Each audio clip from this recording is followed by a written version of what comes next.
శుక్లాంబరధరం విష్ణుం శశివర్ణం చతుర్భుజం ప్రసన్నవదనం ధ్యాయేత్ సర్వవిఘ్నోపశాంతయేత్. గురుర్బ్రహ్మా గురుర్విష్ణుః గురుర్దేవో మహేశ్వరః గురుః సాక్షాత్ పరబ్రహ్మ తస్మై శ్రీగురవై నమః. వ్యాసాయ విష్ణురూపాయ వ్యాసరూపాయ విష్ణవే నమో వై బ్రహ్మనిధయే వాసిష్ఠాయ నమో నమః. కూజంతం రామ రామేతి మధురం మధురాక్షరం ఆరుహ్య కవితాశాఖాం వందే వాల్మీకికోకిలం. శ్రుతిస్మృతిపురాణానాం ఆలయం కరుణాలయం నమామి భగవత్పాదశంకరం లోకశంకరం. వాగర్ధావివ సంపృక్తౌ వాగర్ధప్రతిపత్తయే జగతః పితరౌ వందే పార్వతీపరమేశ్వరౌ. సూక్తిం సమగ్రయతున స్వయమేవ లక్ష్మీః శ్రీరంగరాజమహిషీ మధురైః కటాక్షైః. వైదగ్ధ్యవర్ణగుణగుంభనగౌరవైర్యాం కండూలకర్ణకుహరాः కవయోధయంతి. హైమోర్ధ్వపుండ్రమజహన్మకుటం సునాసం మందస్మితం మకరకుండలచారుగండం బింబాధరం బహుళదీర్ఘకృపాకటాక్షం శ్రీవేంకటేశముఖమాత్మని సన్నిధత్తాం. విమలపటీ కమలకుటీ పుస్తకరుద్రాక్షశస్తహస్తపుటీ కామాక్షీ పక్ష్మలాక్షీ కలితవిపంచీ విభాసి వైరించీ. మనోజవం మరుతతుల్యవేగం జితేంద్రియం బుద్ధిమతాం వరిష్టం వాతాత్మజం వనరయూథముఖ్యం శ్రీరామదూతం శిరసా నమామి. ఆపదామపహర్తారం దాతారం సర్వసంపదాం లోకాభిరామం శ్రీరామం భూయో భూయో నమామ్యహం. హరి ఓం. పరమేశ్వర స్వరూపైన సభకి నమస్కారం. శ్రీవేంకటేశ్వర వైభవోత్సవాలకి పూర్వాంగంగా ఈనాడు ప్రారంభం చేసి ఉత్సవాల యొక్క పరిసమాప్తి సమయ పర్యంతము ప్రతిరోజు సాయంకాలం వేళలో ప్రవచనం చేయబడాలి అని దేవస్థానం యొక్క నిర్ణయం. కాబట్టి వెంకటేశ్వర స్వామివారి యొక్క వైభవం గురించి, ఆ అవతార ప్రాశస్త్యం గురించే మనం మాట్లాడుకోవడం సమంజసంగా ఉంటుంది. శ్రీ వెంకటేశ్వర ఈ పేరు పరిచయం లేని వాళ్ళు ప్రపంచంలో ఉండరు. ఎందుకంటే అంతటి మహానుభావుడు, ఆపదముక్కులవాడు. ఏడుకొండలవాడ వెంకటరమణ గోవింద గోవింద ఈ మాట అనకుండా అసలు ఎవ్వరి జీవితము తెల్లవారదు. అందరూ ఈ మాట అంటారు. అది వెంకటేశ్వరావతారము అని మనం పిలుస్తాం. అవతారము అన్న మాట సరిగ్గా అర్థమైతే ఏ స్వామివారి తత్వం అయినా మనకి బాగా అర్థమయ్యేటటువంటి అవకాశం ఉంటుంది. అవతారము అన్న మాట మనం తరచుగా వాడుతూ ఉంటాం. రామావతారం, కృష్ణావతారం, పరశురామావతారం, వామనావతారం, ఇలా ఆ మూర్తి ఏ పేరు చేత పిలవబడింది అన్నది చెప్పి చివర అవతారము అని ఒక మాట వాడతాం. అవతారం అనగా ఏమి అంటే తార, ఈ మాట మీరు వినుంటారు. తార తారాస్థితి అని, తారాస్థితిలో పాడుతున్నారండి అంటారు. అంటే బాగా పైకి ఉన్నటువంటి స్థితి. అది ఎంత పైకి అంటే అంత పైకి ఉన్న కారణం చేత మీ మాంసనేత్రముల చేత మీకు దర్శనము కానటువంటి స్థితి, మీకు అనుభవైక వేద్యము కానటువంటి స్థితి, మీరు అర్చన చెయ్యడం సాధ్యం కానటువంటి స్థితి, మీరు కేవలము ధ్యానమునందు మాత్రమే దర్శించగలిగినటువంటి స్థితి. అది తారాస్థితి అంటారు. అంటే బాగా పైన ఉన్నటువంటి స్థితి. అంత పైన ఉన్నటువంటి స్థితిలో ఉన్నటువంటి పరమేశ్వరుడు మన కొరకు అందుబాటులోకి రావడం కోసం బాగా కిందికి దిగి వచ్చాడనుకోండి, అప్పుడు అవతారము అంటారు. తారాస్థితి, దానికి వ్యతిరేక పదం అవతార. అంటే అసలు కన్నులతో చూడడానికి వీలు లేనటువంటి పరమాత్మ యొక్క స్వరూపం ఈ మాంసనేత్రములకు గోచరమవుతుంది. అది ఎంత చిన్నపిల్లవాడు కానివ్వండి, ఎంత అమాయకుడు కానివ్వండి, జానపదులే కానివ్వండి, ఎవరైనా ఆయన యొక్క రూపాన్ని దర్శనం చేసి తరించవచ్చు, ఆయనని చేతులతో స్పృశించవచ్చు. అంటే ఆ అధికారము కలిగినటువంటి వారు. ఆయన మెడలో ఒక పుష్పమాల వేస్తుండగా చూడవచ్చు, ఆయనకి అర్చన జరుగుతుండగా మనం దర్శనం చెయ్యవచ్చు.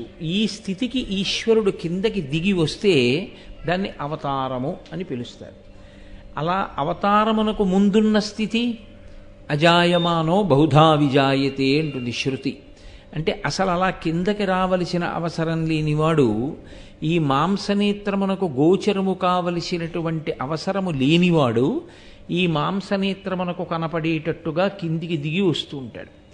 అలా ఆయన అనేక పర్యాయములు వచ్చాడు. అసలు నిజమునకు ఆయన స్థితి అది కాదు, కానీ ఆయన అలా కిందకు వస్తూ ఉంటాడు. ఎందుకు వస్తాను అన్నదానికి ఆయనే చెప్పాడు. పరిత్రాణాయ సాధూనాం వినాశాయ చతుష్కృతాం ధర్మ సంస్థాపనార్థాయ సంభవామి యుగే యుగే. నేను నన్ను ఒక రూపంతో చూడాలనుకున్న వారి యొక్క కోరిక తీర్చడం కోసం, ధర్మాన్ని ఎవరు పాడు చేద్దాం అనుకుంటున్నారో అటువంటి వారిని శరీరముతో ఉండకుండా చేసి మళ్ళీ ధర్మాన్ని కాపాడడం కోసం, వాళ్ళకంటూ శరీరం ఉండబట్టి కదా వాళ్ళు ధర్మాన్ని పాడు చేయగలరు. కాబట్టి ఆ శరీరం తీసేస్తే ఇంక ఇప్పుడు వాళ్ళు ధర్మం జోలికి రాలేరు. కాబట్టి వాళ్ళని తుదముట్టించుట కొరకు నేను అవతారమును స్వీకరిస్తూ ఉంటాను ప్రతి యుగమునందు. అలా ఆయన చాలా అవతారాలు తీసుకున్నాడు. చాలా అవతారాలు తీసుకున్నాడు అన్నప్పుడల్లా మీరు ఒక్కటే గుర్తుపెట్టుకోవాలి, ఆయన పైనుంచి కిందకి దిగి వచ్చాడు అని. ఇన్ని మాటలు కిందకి దిగి వచ్చాడు, నిజానికి లెక్క కట్టడం కష్టం. చాలా మాటలు కిందకి దిగి వచ్చాడు. కానీ మనం ప్రధానంగా చెప్పేవి వేదోద్ధారణ మందరాభరణ పృథ్వీధర్మ నిర్మాణ ప్రహ్లాదత్రాణ బలి ప్రతారణ నృపాహంకార నిర్వాపన వైదేహీ రమణ ధనంజయ జయ వ్యాపార పారీణ క్షోణీ దివ్యత్కరుణ తమోహరణ తండ్రి వెంకటేశ ప్రభో అని దశావతారములను చెప్తాం. 10 అవతారాలు. ఇందులో 10 అవతారములుగా ఈశ్వరుడు దిగి వచ్చినప్పుడల్లా ఆయన చేసే పని ఒకటే, ఈ భూమిని కాపాడడం. భూమిని కాపాడడం అన్న మాట అన్నప్పుడల్లా మీరు ఒకటి జ్ఞాపకం పెట్టుకోవాలి, ఐశ్వర్యం అంతా ఎక్కడుంటుందంటే ఈ భూమి ఎందే ఉంటుంది. అందుకే దీనికి వసుధ అని ఒక పేరు. వసుధ అంటే ఐశ్వర్యమును కలిగి ఉన్నది అని. ఇందులోనే కదండి పంట పండాలన్నా ఇందులోనే, బంగారం దొరకాలన్నా ఇందులోనే, రాగి దొరకాలన్నా ఇందులోనే, ఇనుము దొరకాలన్నా ఇందులోనే, పెట్రోల్ దొరకాలన్నా ఇందులోనే. కాబట్టి ఇది వసుధ. ఈ వసుధని ఎవడిష్టం వచ్చినట్టు వాడు వాడుకుని నన్ను అడ్డు పెట్టేవాడెవడు అనుకుని స్వార్థంతో సంపదని కొల్లగొట్టి పాపపు జీవనం చేసే ప్రయత్నం చేసిన వాళ్ళని పరిమార్చడం కోసం ఈశ్వరుడు అవతరిస్తూ ఉంటాడు. కాబట్టి శంకర భగవత్పాదులు షట్పదీ స్తోత్రం చేస్తూ అవతారవతావత సదా వసుతాం అంటారు. ఈశ్వర, ఈ వసుధను రక్షించుట కొరకు నీవు అవతారములను స్వీకరించినావు, అనేక మార్లు క్రిందకి దిగి వచ్చినావు. ఇందులో మళ్ళీ ఈ క్రిందికి దిగి వచ్చినటువంటి అవతారాల యొక్క కదలికలు వేరు. కదలిక అంటే పైనుంచి కిందికి రావడంలో కంటికి కనపడనివాడు కంటికి కనపడడం, అంతటా ఉన్నవాడు ఒక రూపాన్ని తీసుకోవడం, అసలు అర్చనకి యోగ్యము కాని రూపం. అంతటా నిండిపోయిన వాడికి దీపం ఏం పెడతారు? అంతటా నిండిపోయిన వాడికి పుష్పహారం ఎలా వేస్తారు? అంతటా నిండిపోయిన వాడికి పంచె ఎలా కడతారు? వస్త్రోద్ధూత విధౌ సహస్రకరత పుష్పార్చని విష్ణుత అంటారు శంకరాచార్యులు వారు శివానందలహరిలో. నీకు పంచె కట్టాలంటే నన్ను సూర్యభగవానుడిని చేయవయా అన్నారు. 1000 చేతులు ఇస్తే ఏమో అలా కడతానేమో పంచె అన్నారు. అంతటా నిండిన వాడికి పంచె ఎలా కడతారు? కట్టలేరు.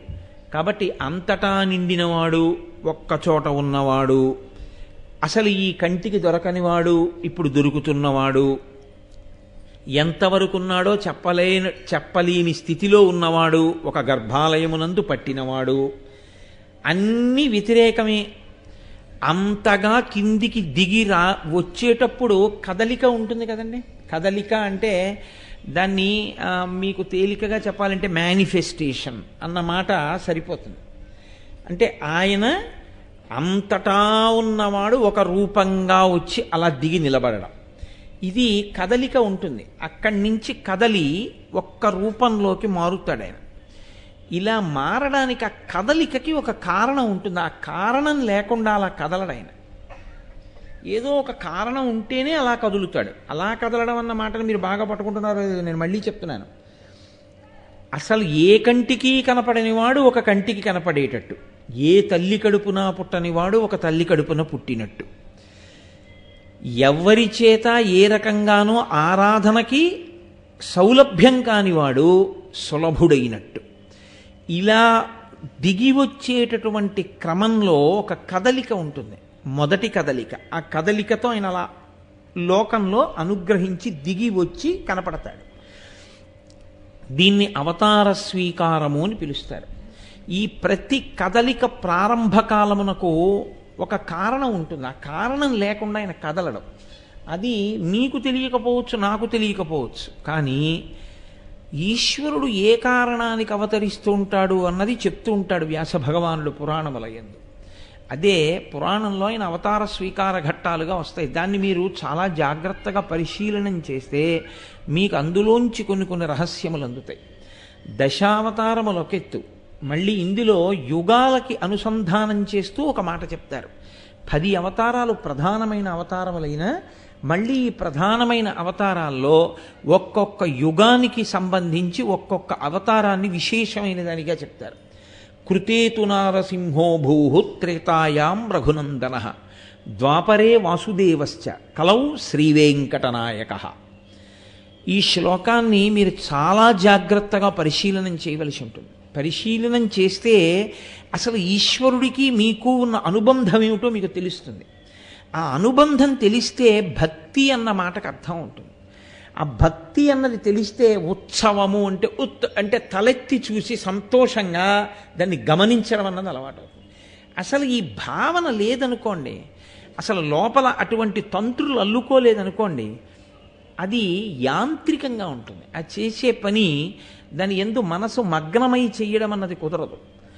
అందుకే కృతేతు నారసింహో భూః త్రేతాయాం రఘునందన. ఆయన కృతయుగంలో నరసింహస్వామిగా అవతరించారు. మీరు కొంచెం జాగ్రత్తగా పరిశీలించండి, నరసింహస్వామిగా ఆయన ఇప్పుడు అవతరించాడు. హిరణ్యకశిపుడు తపస్సు చేసినప్పుడు ఆయన అవతరించలేదు. నేను చావు లేకుండా ఉండాలి అన్నప్పుడు ఆయన కనపడలేదు. నేను ఇలాగే చచ్చిపోతాను అని ఆయనే కోరుకున్నాడు హిరణ్యకశిపుడు. అలా కోరుకున్నప్పుడు ఆయన కనపడలేదు. ఆయన కడుపున ఓ కొడుకు పుట్టాడు, హిరణ్యకశిపుడి కొడుకున, హిరణ్యకశిపుని యొక్క కడుపున. ఆ పుట్టినటువంటి పిల్లవాడు ఎంత చంపేద్దామనుకున్న తండ్రి చావు లేనివాడు అయ్యాడు. అది విచిత్రం. హిరణ్యకశిపుడు నాకు చావొద్దన్నాడు. అది కుదరదయా, ఇంకేమైనా కోరుకో. ఏదో ఇలా చచ్చిపోతాను. గాలిన్ కుంభిని అగ్ని అంబువుల ఆకాశస్థలిన్ దిక్కులన్ రేలన్ ఘస్రమలన్ తమ ప్రబల భూరిగ్రాహ వ్యాళాదిత్య నరాది జంతు కలహవ్యాప్తిన్ సమస్త్రాస్త్ర శస్త్రాళిన్ మృత్యువులీని జీవనము లోకాధీశ ఇప్పించవే. అవన్నీ మీరు విన్నదే. చాలా రాక్షసుల కోరికలు చాలా ఆశ్చర్యంగా ఉంటాయి. ఇంట్లో చచ్చిపోకూడదు, బయట చచ్చిపోకూడదు, పైన చచ్చిపోకూడదు, కింద చచ్చిపోకూడదు, రాత్రి చచ్చిపోకూడదు, పగల చచ్చిపోకూడదు, ప్రాణం ఉన్న దాంతో చచ్చిపోకూడదు, ప్రాణం లేని దాంతో చచ్చిపోకూడదు, ఇంట్లో చచ్చిపోకూడదు, బయట చచ్చిపోకూడదు, మనిషి చేతిలో చచ్చిపోకూడదు, మృగం చేతిలో చచ్చిపోకూడదు. ఆయన అన్నాడు బ్రహ్మగారు తథాస్తు. అంటే ఇప్పుడు ఈయన అనుకున్నాడు ఈయనను చంపేవాడు ఎవరనుకున్నాడు. నీకే ఇన్ని ఆలోచనలుంటే నిన్ను పుట్టించిన వాడికి ఎన్ని ఆలోచనలుంటాయి. ఆయన రాలేడిలా. కానీ మీరు ఒకటి గమనించండి, హిరణ్యకశిపుడు ఇలా వరం కోరుకోగానే అలా నరసింహస్వామిగా వచ్చి ఆయన చంపేయగలడు కదండి. చంపేయాలి అనుకుంటే నరసింహావతారం ఎప్పుడో రావక్కర్లేదు, వెంటనే వచ్చి ఈ కోరిక కోరుకుని స్వస్తి అని బ్రహ్మగారు అక్షతలేయగానే అట్నుంచి నరసింహావతారం వచ్చి వీడి చంపేయచ్చు. కానీ వచ్చాడా? అలా రాలేదు. హిరణ్యకశిపుడు ఎంత పాపజీవనం చెయ్యాలో అంత పాపజీవనము చేశాడు, ఊరుకున్నాడు. పరమభక్తుడైనటువంటి తన కడుపున పుట్టినటువంటి కొడుకు మీద పగ పెంచుకున్నాడు. పగ పెంచుకుని ఆ పిల్లవాడిని చంపేస్తానన్నాడు. ఒక్కటే కారణం, శ్రీమన్నారాయణుడికి నమస్కరిస్తున్నాడు, చంపేస్తాను. ఇప్పుడు చంపేయడానికి లోకంలో ఎన్ని సాధనములు ఉంటాయని అనుకుంటామో అన్ని సాధనములను ప్రయోగించాడు. విషం పెట్టాడు, ఏనుగులతో తొక్కించాడు, పర్వతాల మీద కిందికి దోశాడు, అగ్నిగుండాల్లో పడేశాడు, పావులతో కరిపించాడు, గదలతో మోదించాడు, శూలాలతో పొడిపించాడు. ఈ పిల్లవాడు చావలేదు. అరే, ఈ పిల్లవాడు ఎలా చచ్చిపోతాడని చావు లేకుండా ఉండాలని వరం కోరుకున్నవాడు బెంగపెట్టుకున్నాడు.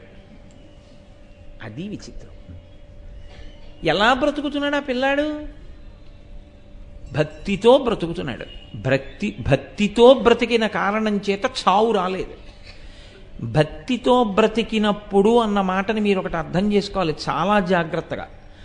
భక్తితో అంటే ఊరికే తులసి దళాలతో పూజ చేయడం, లేకపోతే ఈశ్వరుడికి సేవలు అనడం, పూజామందిరంలో కూర్చుని పూజ చేస్తూ ఉండడం, స్తోత్రాలు చదువుతూ ఉండడం కాదు భక్తి అన్న మాటకు అర్థం. విస్తృత పరిధిలో భక్తి అన్న మాటకు అర్థం ఏమిటో తెలుసా అండి? ఈశ్వరుడు ఎలా బ్రతకమన్నాడో అలా బ్రతకడమే. అదే భక్తి అన్న మాటకు అర్థం. రోజు రాత్రి తండ్రి గారు పడుకున్నప్పుడు తండ్రి గారి కాళ్ళు పట్టి ఉదయం నిద్ర లేచిన దగ్గర నుంచి తండ్రి గారికి అప్రతిష్ట తెచ్చే పనులు చేసిన వాడు చిన్న కొడుకు. రోజు తండ్రి గారికి రాత్రి కాళ్ళు కూడా పట్టకపోయినా, నాన్నగారండి మంచినీళ్ళు తాగుతారా అని ఒక గ్లాసులు మంచినీళ్ళు ఇచ్చి, నాన్నగారి పేరు ప్రఖ్యాతుల్ని దృష్టిలో పెట్టుకుని తండ్రి గారి గౌరవం ఇనుమడించేటట్టుగా బ్రతికినటువంటి వాడు పెద్ద కొడుకు. తండ్రికి ఎవరి మీద ప్రేమ ఉంటుంది? ఎవరి మీద సంతోషం ఉంటుంది? తన కాళ్ళు పడుతున్నాడు, తనకి కుర్చీ వేస్తున్నాడని రెండో వాడిని ప్రేమిస్తాడా? చిచి, వీడు బయటికి వెళ్ళి వీడు ప్రవర్తించే ప్రవర్తనకి నేను సంపాదించుకున్న పేరు ప్రఖ్యాతులు పోతున్నాయి అని బాధపడతాడు. తన కాళ్ళు పట్టకపోయినా, తనకి నిరంతరం వచ్చి కూర్చుని ఆయనకి సేవలు చేయకపోయినా, తండ్రి ఎలా బ్రతకమన్నాడో అలా బ్రతికేటటువంటి కొడుకుని చూసి ఆయన వల్ల తనకి పేరు వస్తే, ప్రఖ్యాతి వస్తే దానికి తండ్రి సంతోషిస్తాడు. భక్తి అన్న మాటకు అర్థం ఈశ్వరుని చేత మనకు అందియబడినటువంటి వేదము మనని ఎలా బ్రతకమందో అలా బ్రతకడమే భక్తి తప్ప, మీరు ఎలా చేద్దామనుకుంటున్నారో అలా చేసేసి ఈశ్వరుడికి 2 అగరత్తుల దగ్గర 8 అగరత్తులు, 2 పువ్వుల దగ్గర 20 పువ్వులు, 3 పళ్ళు పెట్టవలసిన చోట 30 పళ్ళు నైవేద్యం పెట్టడం భక్తి కాదు. ఈశ్వరుడు ఎలా జీవించమని చెప్పాడో అలా జీవించడం భక్తి. ప్రహ్లాదుడు అలా జీవించాడు, హిరణ్యకశిపుడు అలా జీవించలేదు. అందుకే ఆయన తపస్సు ఆయన్ని రక్షించదు. ఈయన ఏ తపస్సు చెయ్యక్కర్లేదు, ఈయన భక్తి ఇన్ని కాపాడుతుంది. ఈ భక్తి అన్న మాటకి ఈశ్వరుడు ఎక్కడ లొంగిపోతాడో అప్పుడు ఆయన ఒక రూపాన్ని తీసుకొని వస్తాడు. దాని ప్రధాన ప్రయోజనం హిరణ్యకశిపుడిని సంహరించడం కాదు. ఆయన ఎలా వస్తే హిరణ్యకశిపుడు చచ్చిపోతాడో ఆయన వరం కోరినప్పుడే ఈశ్వరుడికి తెలుసు.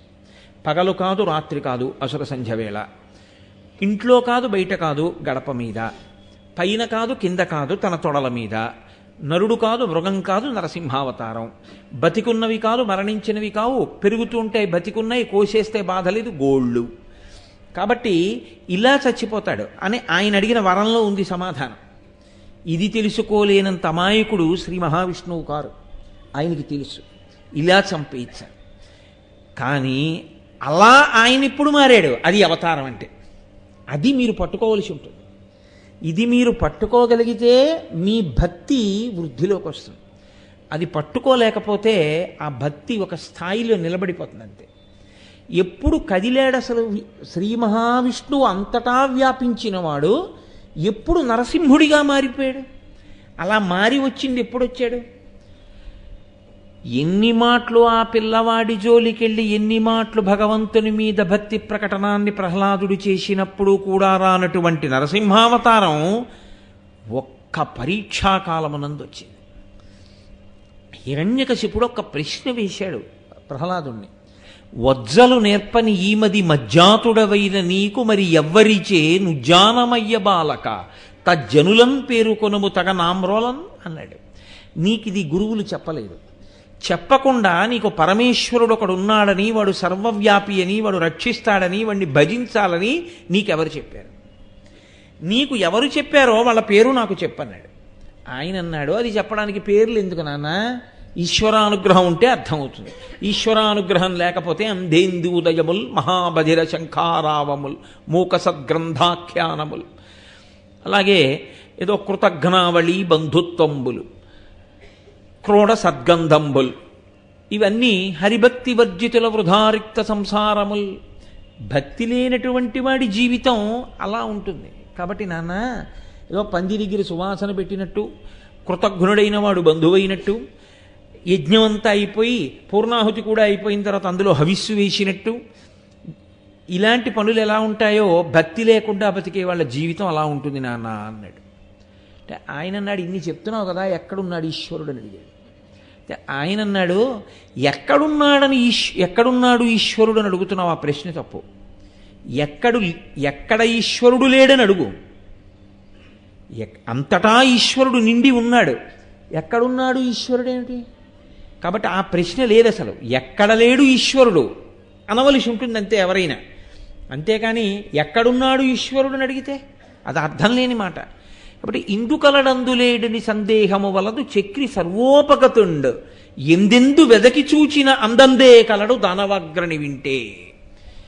పిల్లవాడు తనకున్నటువంటి నమ్మకంతో, విశ్వాసంతో, ధైర్యంతో, భక్తితో చెప్పేశాడు. ఇందు అందు అంటే నాన్న అంతటా ఉన్నాడు, నీకు చూసే కన్నుండాలి, కానీ ఆయన ఇక్కడున్నాడు అక్కడున్నాడు ఏంటి, అంతటా ఉన్నాడు అన్నాడు. ఇప్పుడు లేచాడు ఆయన సింహాసనంలోంచి. హరి సర్వాకృతులంకలండనచు ప్రహ్లాదిండు భాషింప సత్వరుడై ఎందును లేడు లేడనుచు దైత్యుండు సుతున్ తర్జింప శ్రీనరసింహాకృతి దాల్చనచ్యుతుడు నానాజంగమస్థావరోత్కర గర్భంబుల అన్ని దేశముల ఉద్దండ ప్రభావంబునన్నారు పోతన గారు. పిల్లాడంటున్నాడు అంతటా ఉన్నాడన్నాడు, అనగానే లేచాడు ఆయన. వీడిప్పుడు దొరికాడు. అంతటా ఉన్నాడన్నాడుగా, అంతటా ఉన్నాడన్నప్పుడు అంతటా ఉన్నాడంటున్నావు, ఇందులో ఉన్నాడా అన్న చూపుడు వేలిలా తిప్పి ఆపితే నేను ఎక్కడ ఆపానో అక్కడ నాకు ఈశ్వరుణ్ణి చూపించాలి, అక్కడ సాకారం అవ్వాలి. ఇప్పుడు ఈశ్వరుడు పాలనిండా ఉన్నటువంటి నెయ్యి బాగా చిలికి వెన్న తీసి తోడు పెట్టి ఆ వెన్న తీసి దాన్ని అగ్నిహోత్రం మీద కరిగిస్తే నెయ్యగా మారి కనపడినట్టు అంతటా నిండినటువంటి ఈశ్వరుడు ఒక రూపాన్ని దాల్చాలి, కదలాలి. ఇప్పుడు ఇది కదలికంటే అవతారం అన్న మాటకు అర్థం అది. ఆయనకి తెలుసు నరసింహావతారంగా రావాలి. ఎందుకు రావాలి? హిరణ్యకశిపుణ్ణి చంపడానికి. కనపడడం అంటూ జరిగితే హిరణ్యకశిపుడు ఉండడు. కనపడడం అంటూ జరిగితే హిరణ్యకశిపుడు లేడనుకుంటున్న వాడికి కనపడాలి. అసలు కనపడడం అంటూ జరగడం అన్నది ప్రహ్లాదుడి విషయంలో ఉండదు, ఎందుకంటే ఆయనకి ఎప్పుడూ కనపడుతున్నాడు అంతటా. కాబట్టి ఇప్పుడు ఆ వేలు ఎక్కడ పెడతాడో హిరణ్యకశిపుడు కదిలాడు ఆయన వెంటనే. ఎలా కదిలాడో తెలుసా అండి? అది భాగవతంలో గొప్ప ఘట్టం. నానాజంగమ స్థావరోత్కర గర్భంబుల అన్ని దేశములను దండ ప్రభావంబునన్. ఇది అది అని లేదు, ఈ విశ్వమంతటా ఒక పెద్ద నారసింహము నిండిపోయింది. అంతటా స్తంభాలలో, నేలలో, గాలిలో, ధూళిలో, అన్ని చోట్ల ఈ బ్రహ్మాండమే ఒక పెద్ద నారసింహము. ఇప్పుడు హిరణ్యకశిపుడి వేలెక్కడాగుతుందో అక్కడి నుంచి బయటకు వస్తాడు. కాబట్టి అంతటా నిండినవాడు నరసింహుడిగా మారిన క్షణం ఉందే, అది అవతారము. ఇది ప్రకటనం అంటారు. ఇప్పుడు కనబడతాడు మాంసనేత్రానికి. ఎప్పుడు కనబడ్డాడు? ఇందులో ఉన్నాడా అన్నాడు. అనుమానమా అన్నాడు ప్రహ్లాదుడు. అంతే, గద పెట్టి ఒక్క దెబ్బ కొట్టాడు. ఎందుకని? ప్రహ్లాదుడు అయితే నమస్కారం పెడతాడు, ఆయన అయితే వైరభక్తి కదండి. ఇందులో ఉన్నాడంటే కొట్టాలి, యుద్ధం చేయాలి, కాబట్టి గద పెట్టి కొట్టాడు. వచ్చాడంతే బయటికి. ఇప్పుడు మీరు జాగ్రత్తగా పట్టుకోవాలి, ఎందుకు కదిలాడు ఈశ్వరుడు? హిరణ్యకశిపుడి కోసం కదిలాడా? ప్రహ్లాదుడి మాట నిజం చేయడం కోసం కదిలాడా? ప్రహ్లాదుడి మాట నిజం చేయడానికి కదిలాడు. తనని నమ్ముకున్న ఒక పిల్లవాడు అన్న మాట నిజం చెయ్యడానికి అంతటా నిండి నిబిడీకృతమైన ఈశ్వరుడు అంతటా నారసింహముగా నిండి ఒక స్తంభంలోంచి బయటికి వచ్చాడు. ఇదాయన కారుణ్యము, ఇదాయన దయ. భక్తుల పట్ల ఆయనకుండేటటువంటి ప్రీతి, ఆ ప్రీతికి అలా ఆవిష్కృతమవుతాడు. అందుకే భక్తుణ్ణి మించిన శక్తి లోకంలో ఇంకోటి ఉండదు. ఆయన మాటకి ఈశ్వరుడు కూడా వశుడైపోతాడంతే, లొంగిపోతాడు. ఇందుచేత ఆయన కారుణ్యమూర్తి. ఈశ్వర అన్న మాటలో అంతర్లీనమేమి? పరమకారుణ్యమే.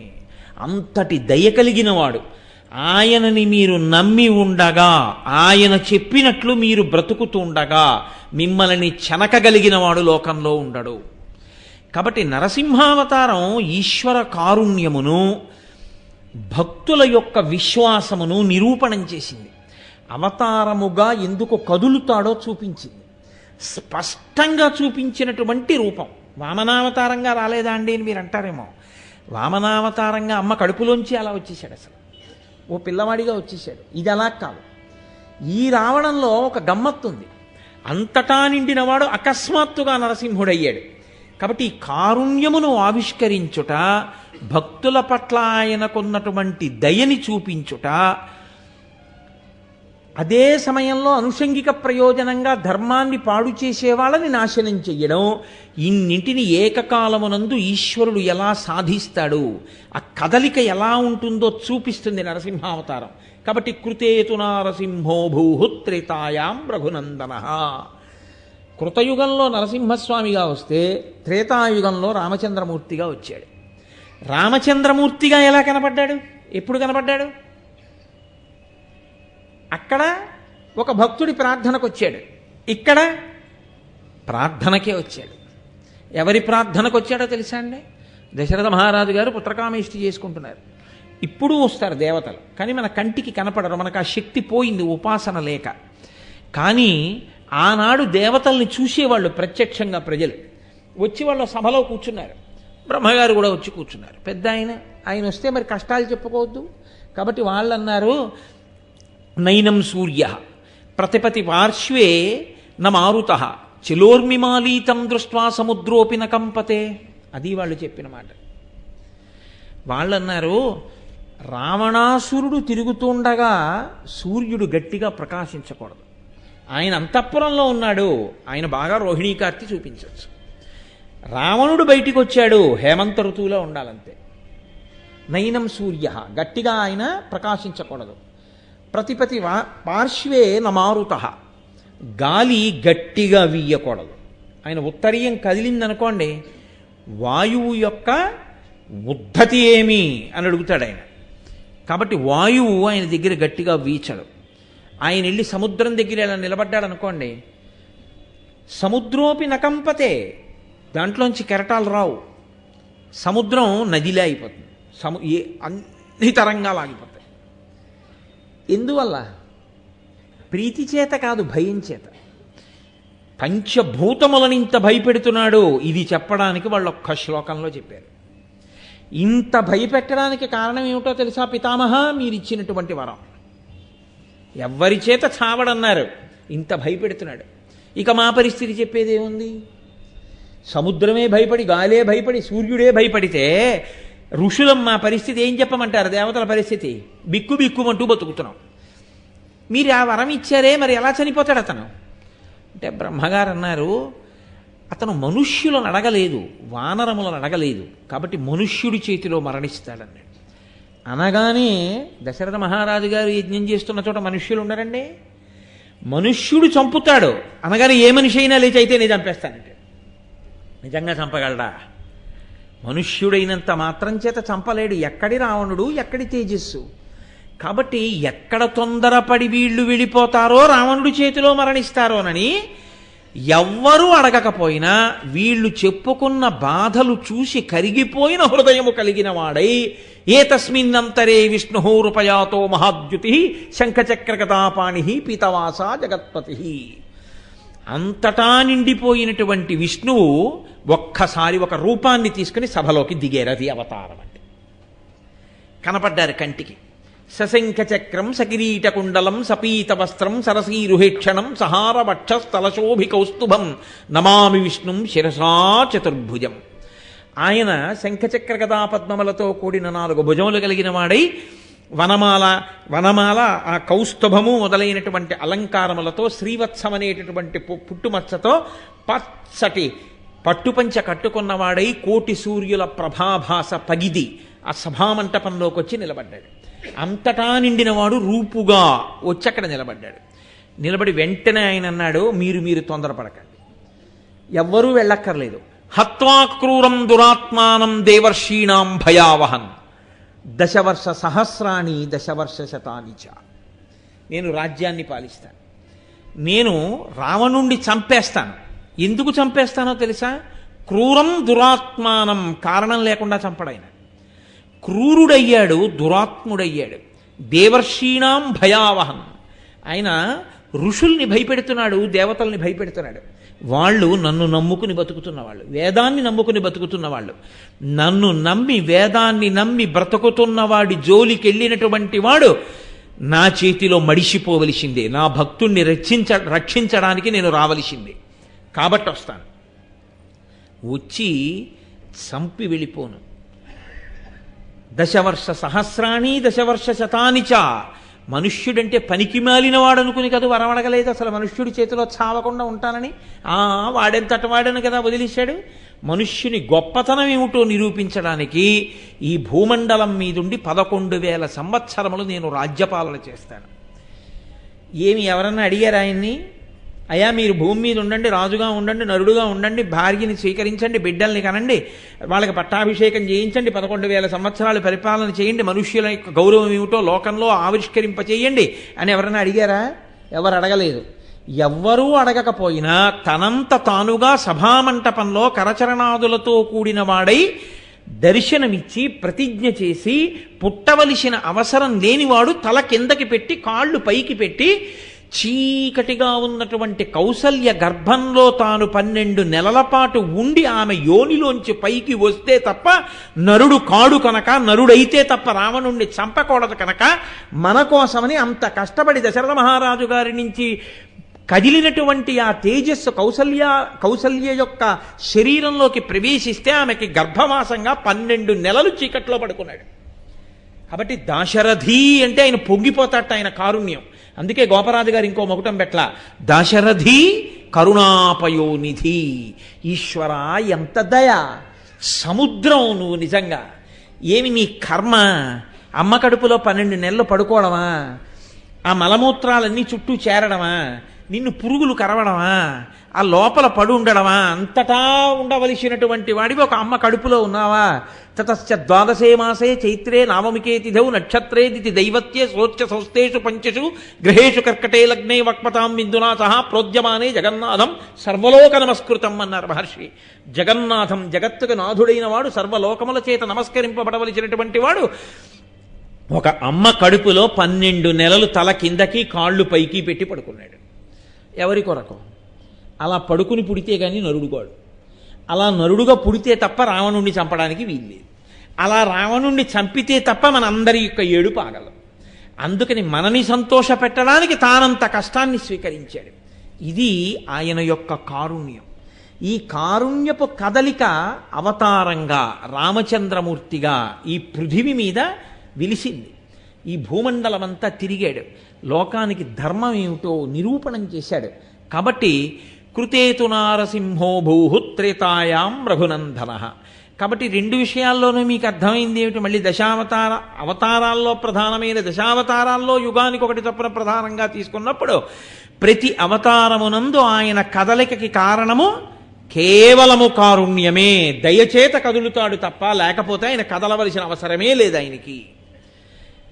3వసారి ఎప్పుడు కదిలాడు? ప్రధానంగా ఇంకో యుగంలో, ద్వాపరే వాసుదేవశ్చ. ద్వాపర యుగంలో వాసుదేవుడుగా శ్రీకృష్ణ భగవానుడిగా వచ్చాడు. శ్రీకృష్ణ భగవానుడిగా వచ్చినప్పుడు మరీ సౌలభ్యం, మరీ చమత్కారం. గోపాల బాలులతో కలిసి ఆడుకున్నాడు. ఆవు దూడల వెనకాతల పరిగెత్తాడు. ఆవులకి ఎద్దులకి తోకలు పట్టుకున్నాడు. మట్టి తిన్నాడు. అమ్మ చేత కట్టపడ్డాడు. ఏమి భాగవతం నిజంగా! అంత సౌలభ్యంతో కూడిన అవతారం.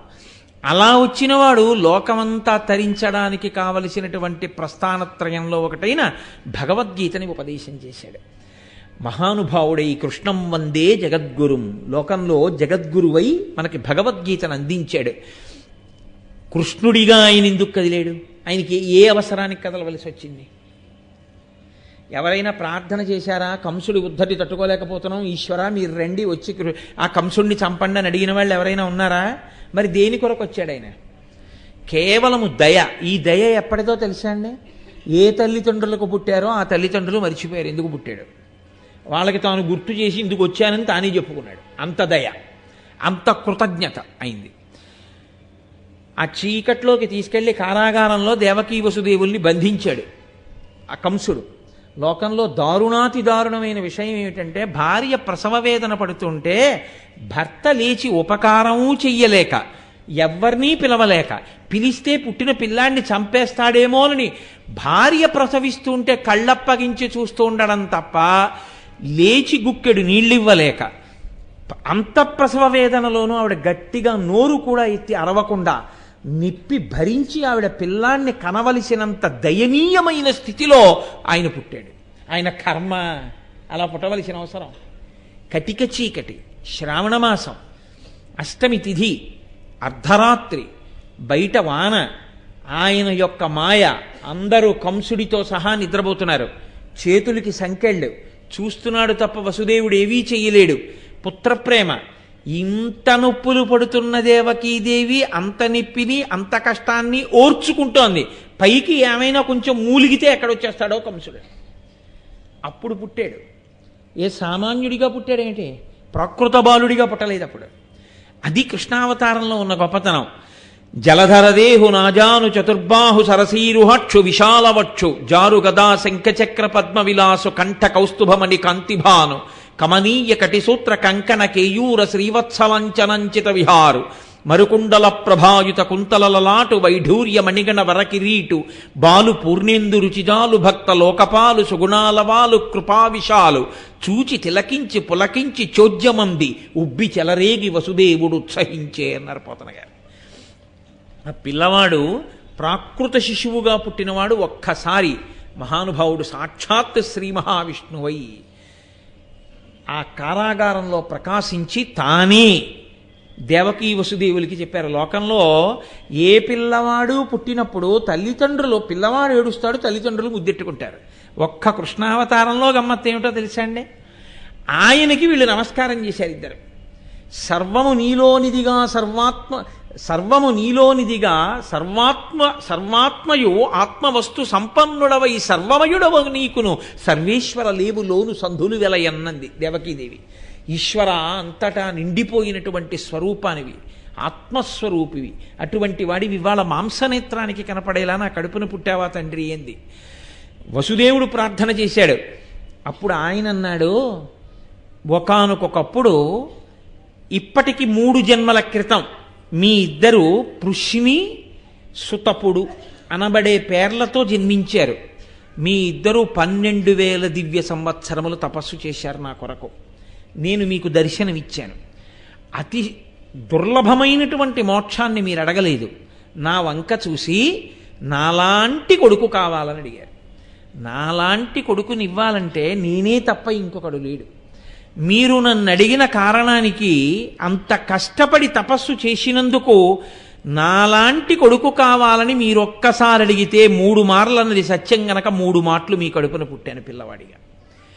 ఒకసారి మీరు పృష్ణి సుతపుడు అన్న పేరుతో ఉంటే నేను పృష్ణి గర్భుడు అన్న పేరుతో పుట్టాను.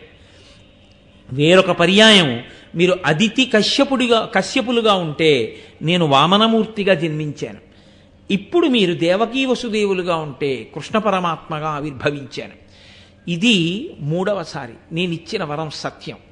ఈసారి మీరు ప్రేమ చేతనో కొడుకనో మీ మనసుని నా దగ్గర పెట్టి నన్నే స్మరణ చేసిన కారణం చేత ఇక మీకు కూడా ఇదే చిట్ట చివరి జన్మ, మీరు నాలో కలిసిపోతారు అని ప్రకృత శిశువు అయిపోయి వసుదేవుడితో చెప్పాడు, నన్ను ఇలా తీసుకెళ్ళు అన్నాడు. యమున దాటించాడు. ఆ శౌరికి తెరవసగను ప్రకాశోద్దత తుంగ భంగ కలిత ధరా సాకాశయకు యమున పూర్వము సీతేశునకు పయోధి త్రోవ ఇచ్చిన భంగిన్.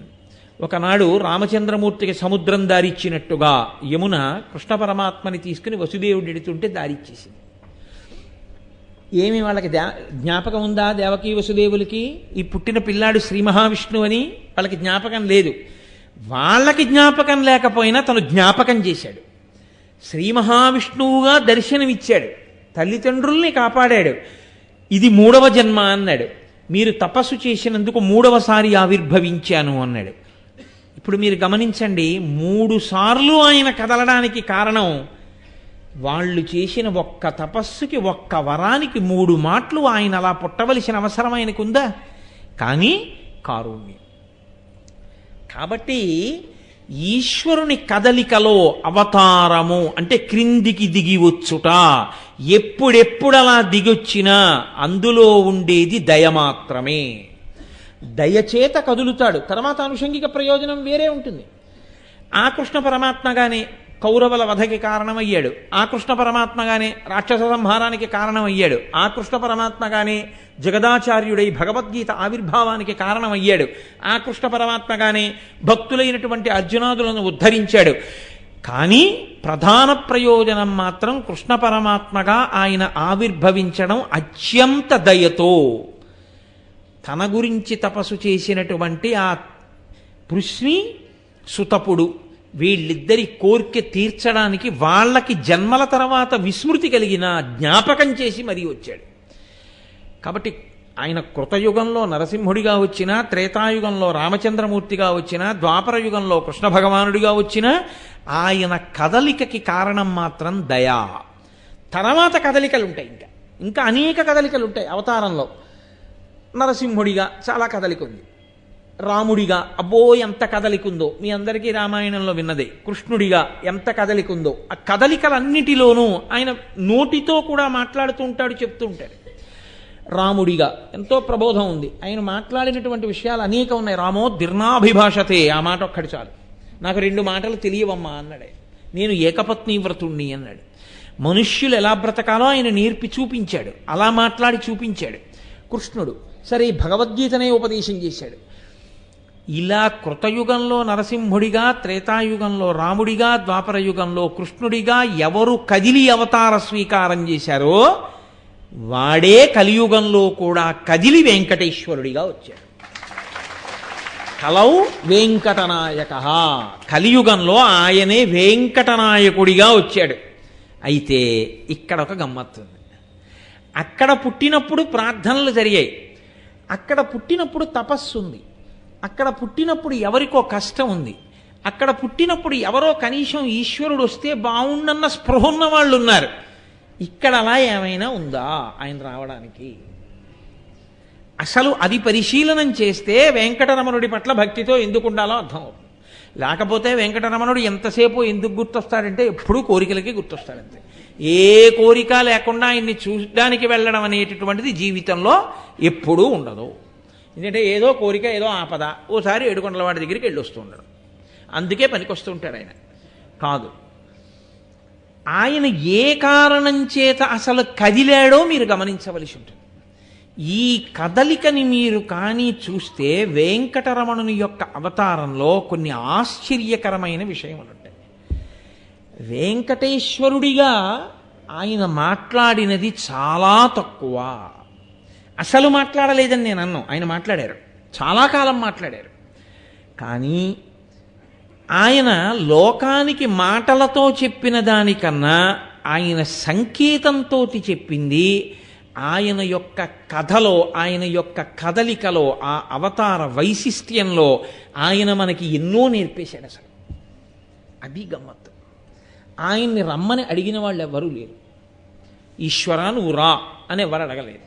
ఎందుకు అడగలేదో తెలుసా అండి? కలౌ వెంకటనాయక, కలియుగంలో వచ్చాడు. కలియుగంలో ఆయన ఒక తల్లి కడుపున పుడితే కృష్ణుడనో రాముడనో ఎవరో ఒకళ్ళు పేరు పెట్టడం ఉంటుంది. ఏదో విశ్వామిత్రుడు, వశిష్ఠ మహర్షి పెట్టారు రామ అని పేరు. ఏదో కృష్ణ గర్గుడు పెట్టాడు. వామన తల్లిదండ్రులే పొట్టిగా ఉన్నారని అలా పిలిచారు. కానీ అసలు వెంకటేశ్వర ఈ పేరు ఎవరు పెట్టారు? ఏ ఋషి అన్నా పెట్టాడు ఆయనకి ఆ పేరు? లేకపోతే ఆయన ఏదో తల్లిదండ్రులకి ఒక అవతారంలా దిగి వచ్చినప్పుడు ఆయన ప్రకటనమై ఒకరికి కనపడితే మొదట ఎవరైనా ఆయనకి ఇలా నామకరణం చేశారా? ఆయనకి బాల్యము అన్న అవస్థ ఏమైనా ఉందా? రాముడికి ఉన్నట్టే, కృష్ణుడికి ఉన్నట్టే, వామనమూర్తికి ఉన్నట్టే వెంకటరమణుడికి బాల్యం ఏమైనా ఉందా? అసలు ఆయన ఎందుకు ప్రకటనమైనట్టు, ఎక్కడ ప్రకటనమైనట్టు, దానికి కారణం ఏమిటి, ఎందుకు కదిలినట్టు మరి ఆయన? ఇది మీరు పరిశీలనం చేస్తే అప్పుడు మీరు వెంకటేశ్వరావతారమును గూర్చి పరిశీలనం చేసినట్టు. ఆ పరిశీలనం చెయ్యడమే, దాని గురించి వినడమే, నన్ను నమ్మండి, పరిపూర్ణమైన వెంకటేశ్వరానుగ్రహమునకు కారణమవుతుంది.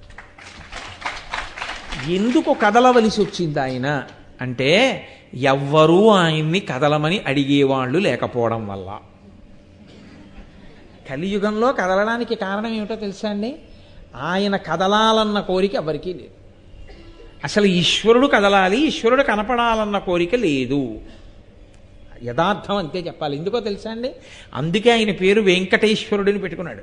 ఎవ్వరూ పెట్టలేదు, ఆయనే పెట్టుకున్నాడు. వేం పాపం కటతే అస్మాత్ పాపదహన శక్తిత వెంకటాచలమిత్యేవా నామదేవస్తథాజగుహు అంటుంది భవిష్యోత్తర పురాణం. వేం అంటే పాపం, పెట్టుకోవడం వెంకటేశ్వరుడు, వెంకటేశ్వరరావు అని పేరెట్టుకుంటారు.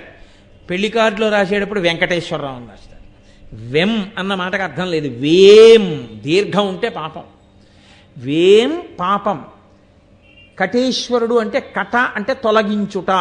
పాపమును తొలగించగలిగినటువంటి తిరుగులేని అధికారం ఉన్నవాడెవరో వాడు ఈశ్వరుడు. పాపములను తొలగించగలడు. పాపం అనగా ఏమి? ధన్యుని చెనకలేనిది, ధన్యుని కానివానిని నరకమునకు తోయగలిగినది. దానికి పాపమని పేరు. అసలు పాపం అంటే ఏమిటో తెలిస్తే కదండి వెంకటేశ్వరుడు అంటే ఏమిటో తెలియడానికి. పాపము అన్న మాటని మీరు చాలా జాగ్రత్తగా పరిశీలనం చేస్తే మీరు అసలు మీకు వెంకటేశ్వరుడికి ఉన్న అనుబంధం ఏమిటో మీకు అర్థమవుతుంది.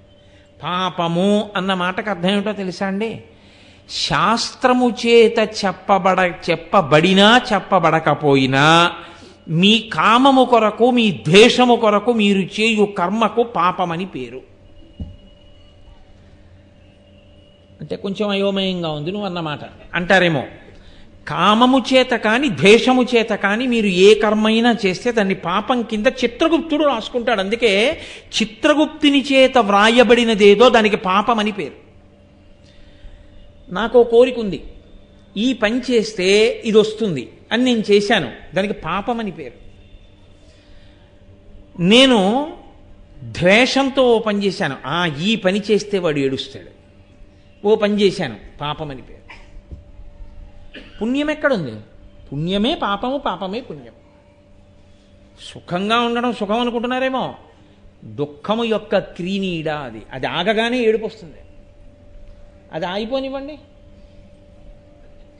సుఖం దుఃఖం అయిపోయింది అంతే. ఇది ఆగిపోతే సుఖం దుఃఖం అయిపోతుంది అంతే. ఇంతమందికి నేను ఎలా గట్టిగా చెప్పను. కాబట్టి ఏది మీరు కోరికతో చేస్తారో, ఏది మీరు ద్వేషంతో చేస్తారో దానికే పాపమని పేరు. కోరిక లేదు, ద్వేషము లేదు, ఎందుకు చేస్తున్నావు? తస్మాత్ శాస్త్రం ప్రమాణంతే కార్యాకార్య వ్యవస్థితౌ అంటాడు గీతాచార్యుడు భగవద్గీతలో. తస్మాత్ శాస్త్రం ప్రమాణంతే, నేను ఎందుకు చేస్తున్నాను? నాకు శాస్త్రము ప్రమాణము. శాస్త్రం అలా చెయ్యమని చెప్పింది కాబట్టి చేస్తాను. సంధ్యావందనం చేస్తున్నాను, ఎందుకు చేస్తావు? తస్మాత్ శాస్త్రం ప్రమాణంతే, శాస్త్రం ప్రమాణం, అందుకు చేస్తాను. పూజ ఎందుకు చేస్తావు? శాస్త్రం చెప్పింది. నీ భార్యను ఎందుకు ప్రేమిస్తావు? శాస్త్రం చెప్పింది. నీ కొడుకు ఉన్నతి గురించి ఎందుకు పాటుపడుతున్నావు? శాస్త్రం చెప్పింది. పురాణం ఎందుకు చెప్తావు? శాస్త్రం చెప్పింది చెప్పమని. రామాయణం ఎందుకు చదివావు? శాస్త్రం చెప్పింది చదువుకోమని. రాత్రి పడుకోబోయే ముందు శివనామం ఎందుకు చెప్తావు? శాస్త్రం చెప్పింది అలా చెప్పి పడుకోమని. లేవగానే విష్ణునామ సంకీర్తనం ఎందుకు చేశావు? శాస్త్రం చెప్పింది అలా చేయమని. నేను చేసే దాంట్లో నా ప్రీతి కొరకు చేస్తున్నది లేదు, నేను ఒకరి పట్ల ద్వేషంతో చేస్తున్నది లేదు. అప్పుడు ధర్మమును చేస్తున్నవాడవుతాడు. ఇది లేకపోతే పాపమే. ఇక్కడే కదండి భగవద్గీత వచ్చింది. వీళ్ళని చంపేస్తే అయ్యి బాబోయ్ అన్నాడు. వీళ్ళని చంపేస్తే అయ్యి బాబోయ్ ఏమిటి? శాస్త్రము నిన్నేది చేయమందో అది నువ్వు చేయడమే. ఒక న్యాయమూర్తి ఉరిశిక్ష వేశాడు. న్యాయమూర్తి ఖాతాలో పాపం పడుతుందా? పడదు. ఆయన ఉరిశిక్ష వేయకుండా వదిలేస్తే లోకం పాడైపోతుంది. ఉరిశిక్ష వేసిన న్యాయమూర్తికి పాపము లేనట్టే శాస్త్రము నిన్ను చెయ్యమన్న పనులు నువ్వు చేసుకుంటూ వెడితే నీకు పాపం లేదు, పుణ్యం లేదు. నీవు కోరికలతో చేస్తూ ద్వేషంతో చేస్తుంటే అదే పాపము. కానీ పాపమన్న మాటకు అర్థం ఏమిటో తెలుసా అండి? కర్తయందు ప్రవేశించున్నది అని దానికి ఒక అర్థం. అది ఏం చేస్తుందంటే ఇది చాలా బాగుందనిపిస్తుంది. ఇలా చెయ్యొద్దనే వాళ్ళు లేకుండా ఉంటే ఎంత బాగుండో అనిపిస్తుంది. కోరికతో చేస్తున్నాడు ఒక పని, అలా చేయకూడదు అని మీరు అన్నారనుకోండి, నీ మొహం ఇంకెలా చేయాలి అంటాడు. ద్వేషంతో చేస్తున్నాడు ఒక పని, చెయ్యొద్దు అన్నారనుకోండి, చేయకుండా అలా ఉండడం. కోరికతోనూ చెయ్యకుండా ద్వేషంతోనూ చెయ్యకుండా చెయ్యాలి. ఈ రెండిటికి కారణం ఏదో తెలుసా అండి? మూలం అహంకారం. కర్తృత్వం పెట్టుకుంటాడు. నేనిది చేస్తున్నాను. ఎందుకు చేస్తున్నావు? దానికి ఒక లక్షణం చెప్తాడు. నేను దయతో చేస్తున్నాను, కరుణతో చేస్తున్నాను, ఏదో బాధ కలిగి చేస్తున్నాను. ఇవన్నీ కామమే. అంటే దాని ఏది ఉంటుందంటే, అందుకే మిమ్మల్ని కర్మలు పట్టుకుంటాయి, బంధిస్తాయనడానికి కారణం అదే. కారణం ఏంటంటే వాడు ధర్మంగా చెయ్యడు, శాస్త్రం చెప్పిన ప్రకారం చేయడు. శాస్త్రం చెప్తోందని చేసిన వాడు కాడు వాడు. ఏమయ్యా ఎందుకు వాళ్ళకి అన్నం పెట్టావు నువ్వు? దీనులైన వారిని తీసుకొచ్చి నువ్వు అన్నం ఎందుకు పెట్టావు, ఎందుకు చేసావు అన్నదానం అని అడిగారు అనుకోండి. పాపం వాళ్ళు ఎప్పుడు తింటారండి, వాళ్ళకి ఏముందండి అందుకు పెట్టానండి అంటాడు. అంటే వాళ్ళకి లేదు, నీకుంది. నీకుందని పెట్టావే, వాళ్ళకి లేదని నువ్వు జాలిగా చూస్తున్నావే, అందులో నీ అహంకారం ఉంది. పైకి కనపడదు, దాగి ఉంటుంది. అది ఏం చేస్తుందో తెలుసా అండి? బంధనం వేస్తుంది. అహంకారములోంచి పుట్టిన క్రియ అది, కాబట్టి పట్టుకుంటుంది. ఎందుకు చేస్తున్నావు అని అడిగారు అనుకోండి. శాస్త్రం చెప్పిందయా, ఉన్నవాడు లేనివాడికి పెట్టాలని శాస్త్రం చెప్తోంది. కాబట్టి ఈశ్వరుడు చెప్పాడు కాబట్టి నేను పెడుతున్నాను. నేను పెట్టడం ఏమిటి? ఇచ్చినవాడు పెట్టిస్తున్నాడు నా చేత. కాబట్టి పెట్టినవాడను నేను కాను, పుచ్చుకున్నవాడు ఆయన కాదు. ఈశ్వరుడు పెట్టించాడు, ఈశ్వరుడు పుచ్చుకుంటున్నాడు. తస్మాత్ శాస్త్రం ప్రమాణంతే, నాకు ఆ శాస్త్రము ప్రమాణము. శాస్త్రవాక్కును అనుసరించి నేను చేస్తున్నాను. ఇది ఎలా ఉంటుందో తెలుసా అండి? మట్టిలో ఉండిపోయిన రాగి గిన్నెని చింతపండుతో తోమడం మొదలుపెట్టినట్టు ధార్మికమైనటువంటి క్రియాచరణము చేత భక్తి బాగా పండి దాని వలన జ్ఞానము కలిగి దాని వలన మోక్షమును పొందుతాడు. ఇది చాలా చాలా కష్టం, అంత తేలిక విషయం ఏం కాదు. ఇది ఇతర యుగములలో చాలా తక్కువగా ఉండేది. కృతయుగంలో కానీ, ద్వాపర యుగంలో కానీ, త్రేతాయుగంలో కానీ దీని స్పర్శ తక్కువ. శాస్త్రం ఏం చెప్పిందో అది చేయడం. అందుకే శాస్త్రం ఏం చెప్పిందో అది చెయ్యడం కోసం ఆచారము అని ఒకటి వస్తుంది. ఆచారము అంటే ఏమిటో తెలుసా అండి? ఆచారం ఎందుకు వస్తుందంటే, మీ మనసుని మీరు ఉత్తినే అట్టె పెడితే అది శరీరం కర్మ చేసినా చేయకపోయినా అది చేసుకుంటూ వెళ్ళిపోతుంది. మీరు శరీరాన్ని అలా అట్టె పెట్టేశారనుకోండి, ఏ పని దానికి ఇవ్వకుండా దాన్ని తీసుకెళ్ళి అలా కూర్చోబెట్టారు. అంటే ఏ పని చెప్పలేదు, కూర్చున్నారు. అది కూర్చుంటుందేమో, మీ మనసు కూర్చోదు. దానికి అల్లుకోవడానికి రెండే ఉంటాయి కండెలు. మీరు చూడండి, రాట్నం తిప్పేవాడు ఇటుపక్క దారం పెడతాడు, ఇటుపక్క రాట్నం పెడతాడు, ఇలా తిప్పుతాడు. ఇక్కడ చక్రం తిప్పితే ఈ కండె నుంచి దారం వదిలిపెడుతుంది, ఈ చక్రానికి చుట్టుకుంటుంది. మనసు ఎప్పుడు రెండు రకాలుగానే ఆలోచిస్తుంది. మూడో అవసరం దానికి లేదు, రాదు కూడా. మూడో రకంగా కానీ అది వెళ్ళిందంటే అది లయం అవుతుంది, అందుకని అది వెళ్ళదు. అది ఎప్పుడు ఏం చేస్తుందో తెలుసా అండి? ఒకటి ప్రీతితో స్మరణ చేస్తుంది. ఒకటి చేస్తే ప్రీతి, మా అమ్మాయి, మా అబ్బాయి, మా ఆవిడ అందుకు చేస్తుంది. రెండోది చేస్తే ద్వేషంతో చేస్తుంది. వాడరా దుర్మార్గుడు అని స్మరిస్తుంది. మీరు ప్రీతితో స్మరించడం వల్ల చేసినది ఏదైనా మనసుతో చేసేసింది. మా అమ్మాయి వస్తే బాగుండు, మా అమ్మాయికి ఇంట్లో కాజాలు ఉన్నాయి పెడుదును అని మీరు అనుకున్నారనుకోండి, ప్రీతితో మనసుతో చేసేశారా లేదా? పాపమే. అదేమిటండి, మా అమ్మాయికి పెట్టాను కదా, నా కూతురికి పెట్టడం తండ్రిగా నా ధర్మం, అందుకని ఇంట్లో ఉన్నది అయ్యో నా కూతురికి పెట్టి నా కూతురు సంతోషిస్తే నేను చూడాలే అని మీ భావన కలిగితే, మీ ఆలోచన సంస్కరింపబడితే ధార్మికం. ప్రీతితో, అందుకని మీరు అలాంటి పిల్లి ఇంకొకరు కనబడినా మీరు పెట్టలేరు. అలా ద్వేషముతో కానీ ప్రీతితో కానీ మాత్రమే మనసు స్మరిస్తుంది. ఆచారము అన్నదాన్ని ఎందుకు తెస్తారో తెలుసా అండి? అలా ఖాళీగా దాన్ని ఉండనివ్వరు. అలా ఖాళీగా ఉండకుండా చూడడానికి ప్రాతకాలంలో ప్రాతస్మరామి చదువుకో, స్నానం చేయి, సూర్యుడికి నమస్కారం చేయి, పూజామందిరంలోకి వెళ్ళు, సంధ్యావందనం చేయి, పూజ చేయి, బయటికి వచ్చావా గజేంద్రమోక్షం పారాయణ చేయి, దేవాలయానికి వెళ్ళు, ప్రదక్షిణం చేయి. ఇది అప్పుడు లోపల నుంచి ఏం చెప్తుందో తెలుసా అండి?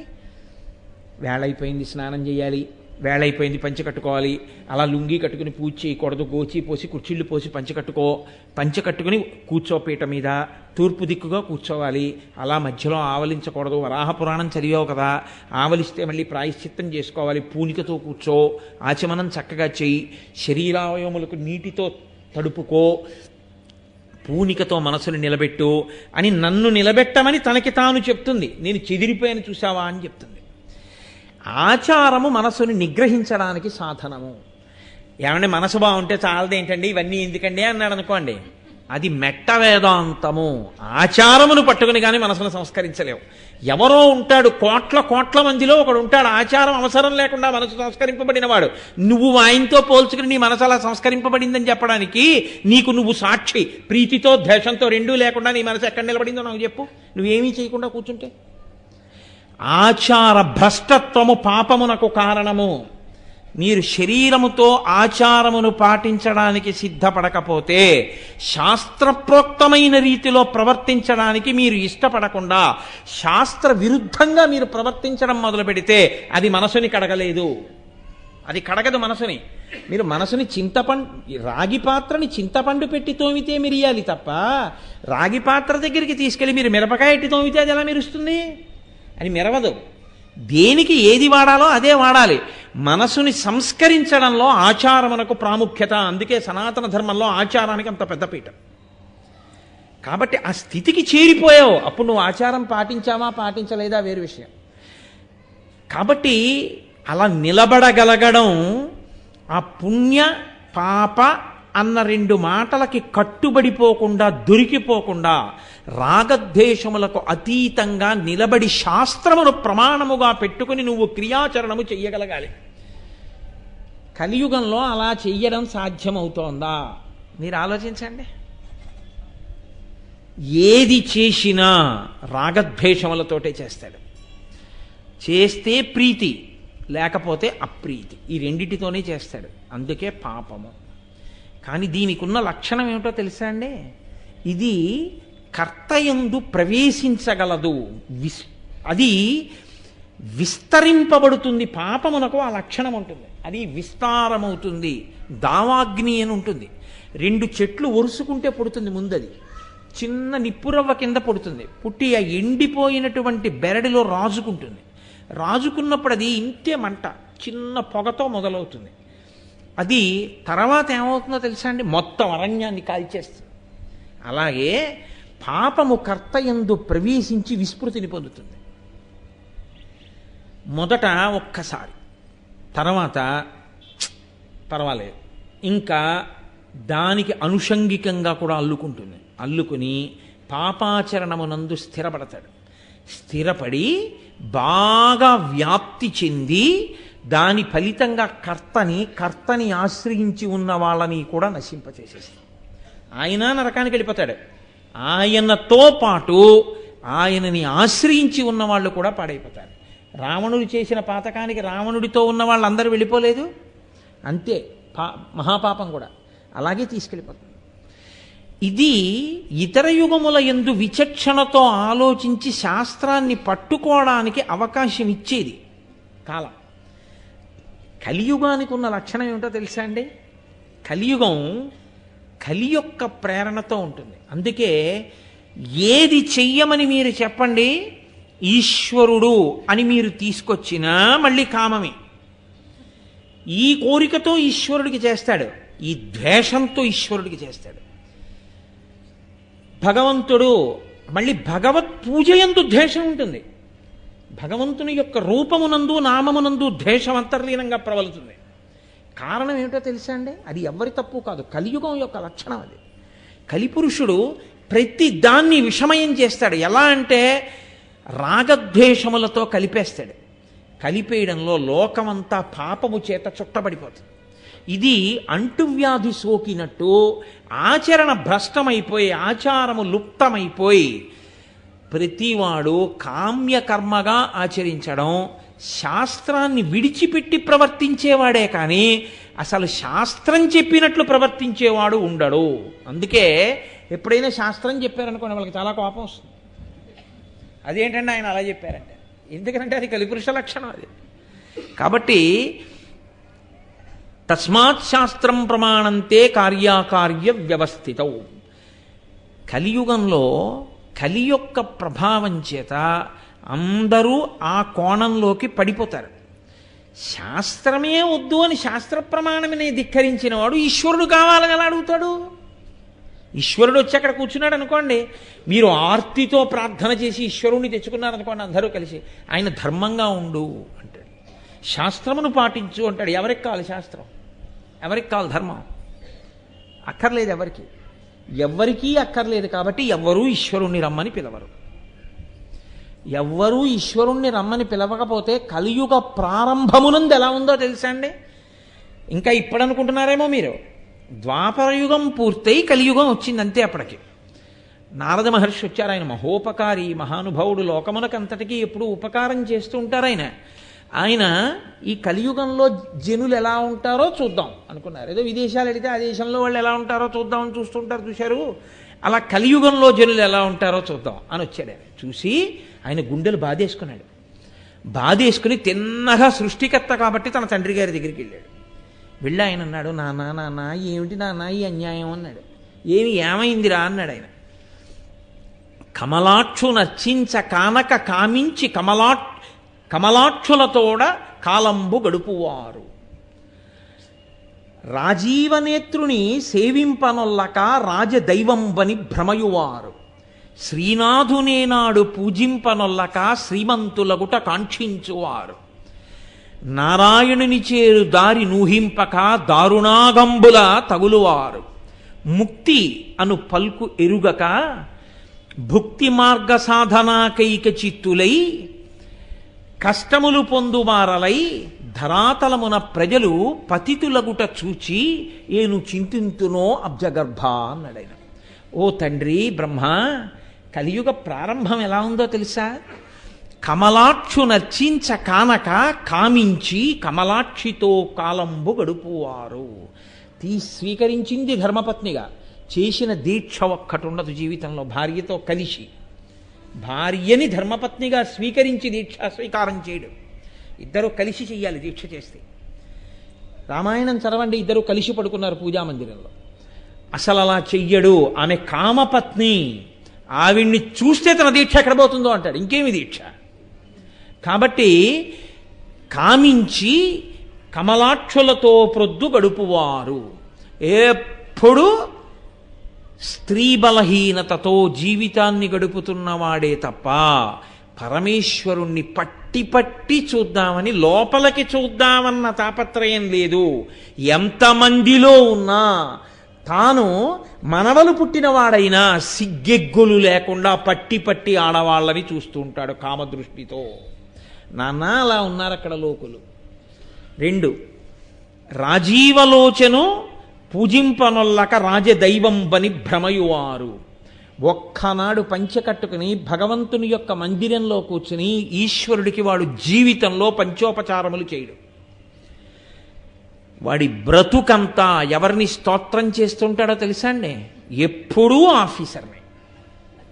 తన మీద అధికారి ఎవరుంటారో ఆయన మీద ఎంత కవిత్వమైనా చెప్తాడు. ఎదురుగుండా వెళ్ళి కూర్చుని మీరు ఇంద్రుడు, మీరు చంద్రుడు, మీరు ఉపేంద్రుడు, మీరు అంతవారు, మీరు ఇంతివారు, ఎంత స్తోత్రం చేస్తుంటాడో. ఈశ్వరుడి దగ్గరికి వెళ్ళి చదువు అన్నారనుకోండి, నీ పాద కమల సేవయు పద్యం కూడా ఆయనకి రాదు, ఏమీ రాదు. అదే కలిపురుష లక్షణం. అంటే కలి ఆయనని అంత ఆవహించి ఉన్నాడు. ఎప్పుడూ స్తోత్రం ఎవరిని?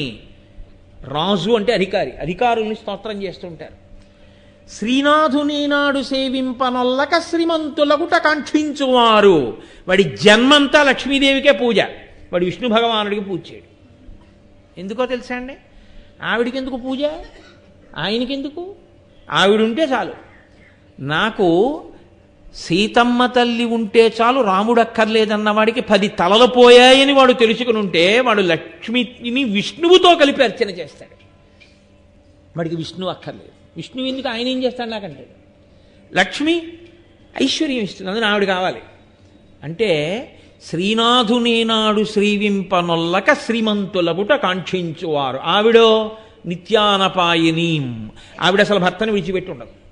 భర్తని విడిచిపెట్టి ఉండని తల్లి ఆయనని విడిచిపెట్టి ఆవిడ్ని పూజ చేసేవాడు ఇంటికి ఎలా వస్తుంది? అసలు ఆవిడ రాదు. కానీ వీడు ఆవిడ్ని ఒక్కదాన్నే పూజ చేస్తుంటాడు. ఇది చాలా విచిత్రం నాన్న కలియుగంలో. అప్పటికలా ఉంది అంటే మీరు చూడండి. కాబట్టి నారాయణుని చేరు దారి నూహింపక దారుణాఘంబుల తగులువారు. అసలు నారాయణుణ్ణి చేరుకోవడానికి మనుష్య జన్మ వచ్చిందరా? దీంతో శాస్త్రం చెప్పిన వాక్కులను అనుసరించి కర్మాచరణం చెయ్యాలని ఊహ చేయడు. వాడు ఎప్పుడూ మహాపాపములకే తగులుకుంటూ ఉంటాడు. నేను ఇందాక మీతో మనవి చేసే ఆ పాపం అంటే ఏమిటో. ఇప్పుడు దానికి తగులుతూ ఉంటాడు. చిత్రగుప్తుడి ఖాతా నిండా వీడి పేరే ఉంటుంది. దారుణాఘంబుల తగులువారు ముక్తి అను పల్కు ఎరుగక అసలు మోక్షం అంటే ఏమిటి అన్నది కూడా వాడికి తెలియదు జీవితంలో. అసలు ఆ మాట వాడికి అక్కర్లేదు. భుక్తి మార్గ సాధనాకైక చిత్తులై ఎప్పుడు తినడం తినడం తినడం తినడం తినడం అంటే ఆహారమే అని మీరు అనుకోకండి. భోగం భోగం భోగం భోగం. ఎప్పుడు దీన్ని ఎంత భోగాలకి గురి చేయొచ్చు, దీన్ని ఎంత భోగాలకి గురి చేయొచ్చు, దీనికి ఎన్ని భోగాలు పెట్టచ్చు, దీనికి ఎన్ని భోగాలు పెట్టచ్చు. ఇదే భక్తి మార్గ సాధనాకైక చిత్తులై. తప్ప వాడి జన్మాంతరంలో ఈ భోగాలకి దూరంగా ఉండి దీన్ని క్లేశ పెట్టైనా ఈశ్వరుడు వైపు అడుగేస్తాననడం. నాన్న వీళ్ళు ఇలా పతితులైపోవడం చూసి ధరాతలంబున ప్రజలు పతితులగుట చూచి ఏను చింతింతునో అబ్జగర్భ, నాకు చాలా బాధగా ఉంది నాన్న, ఏమిటి వీళ్ళందరూ ఇలా ఉన్నారని అడిగాడు ఆయన. కాబట్టి కలియుగము అన్న దాంట్లో కలి యొక్క లక్షణమేమి అనగా విశేషమైనటువంటి పాపకర్మ వైపుకి తీసుకెడుతుంటాడు. అందుకే మహానుభావుడు అంతకారుణ్యంతో అక్కడ చెయ్యరానివి ఎన్నెన్నో చేసేసినా క్షమించి ఊరుకుంటున్నాడు. ఎంత కారుణ్యం అండి. కాబట్టి మహానుభావుడు చూడండి, ఆయన ఇప్పుడు కదలాలి, అవతారంగా రావాలి. అవతారం అన్నమాట మీకు నేను మనవి చేశాను. ఆయన ఒక రూపముతో కిందకి దిగి రావాలి 7 కొండల మీదకి.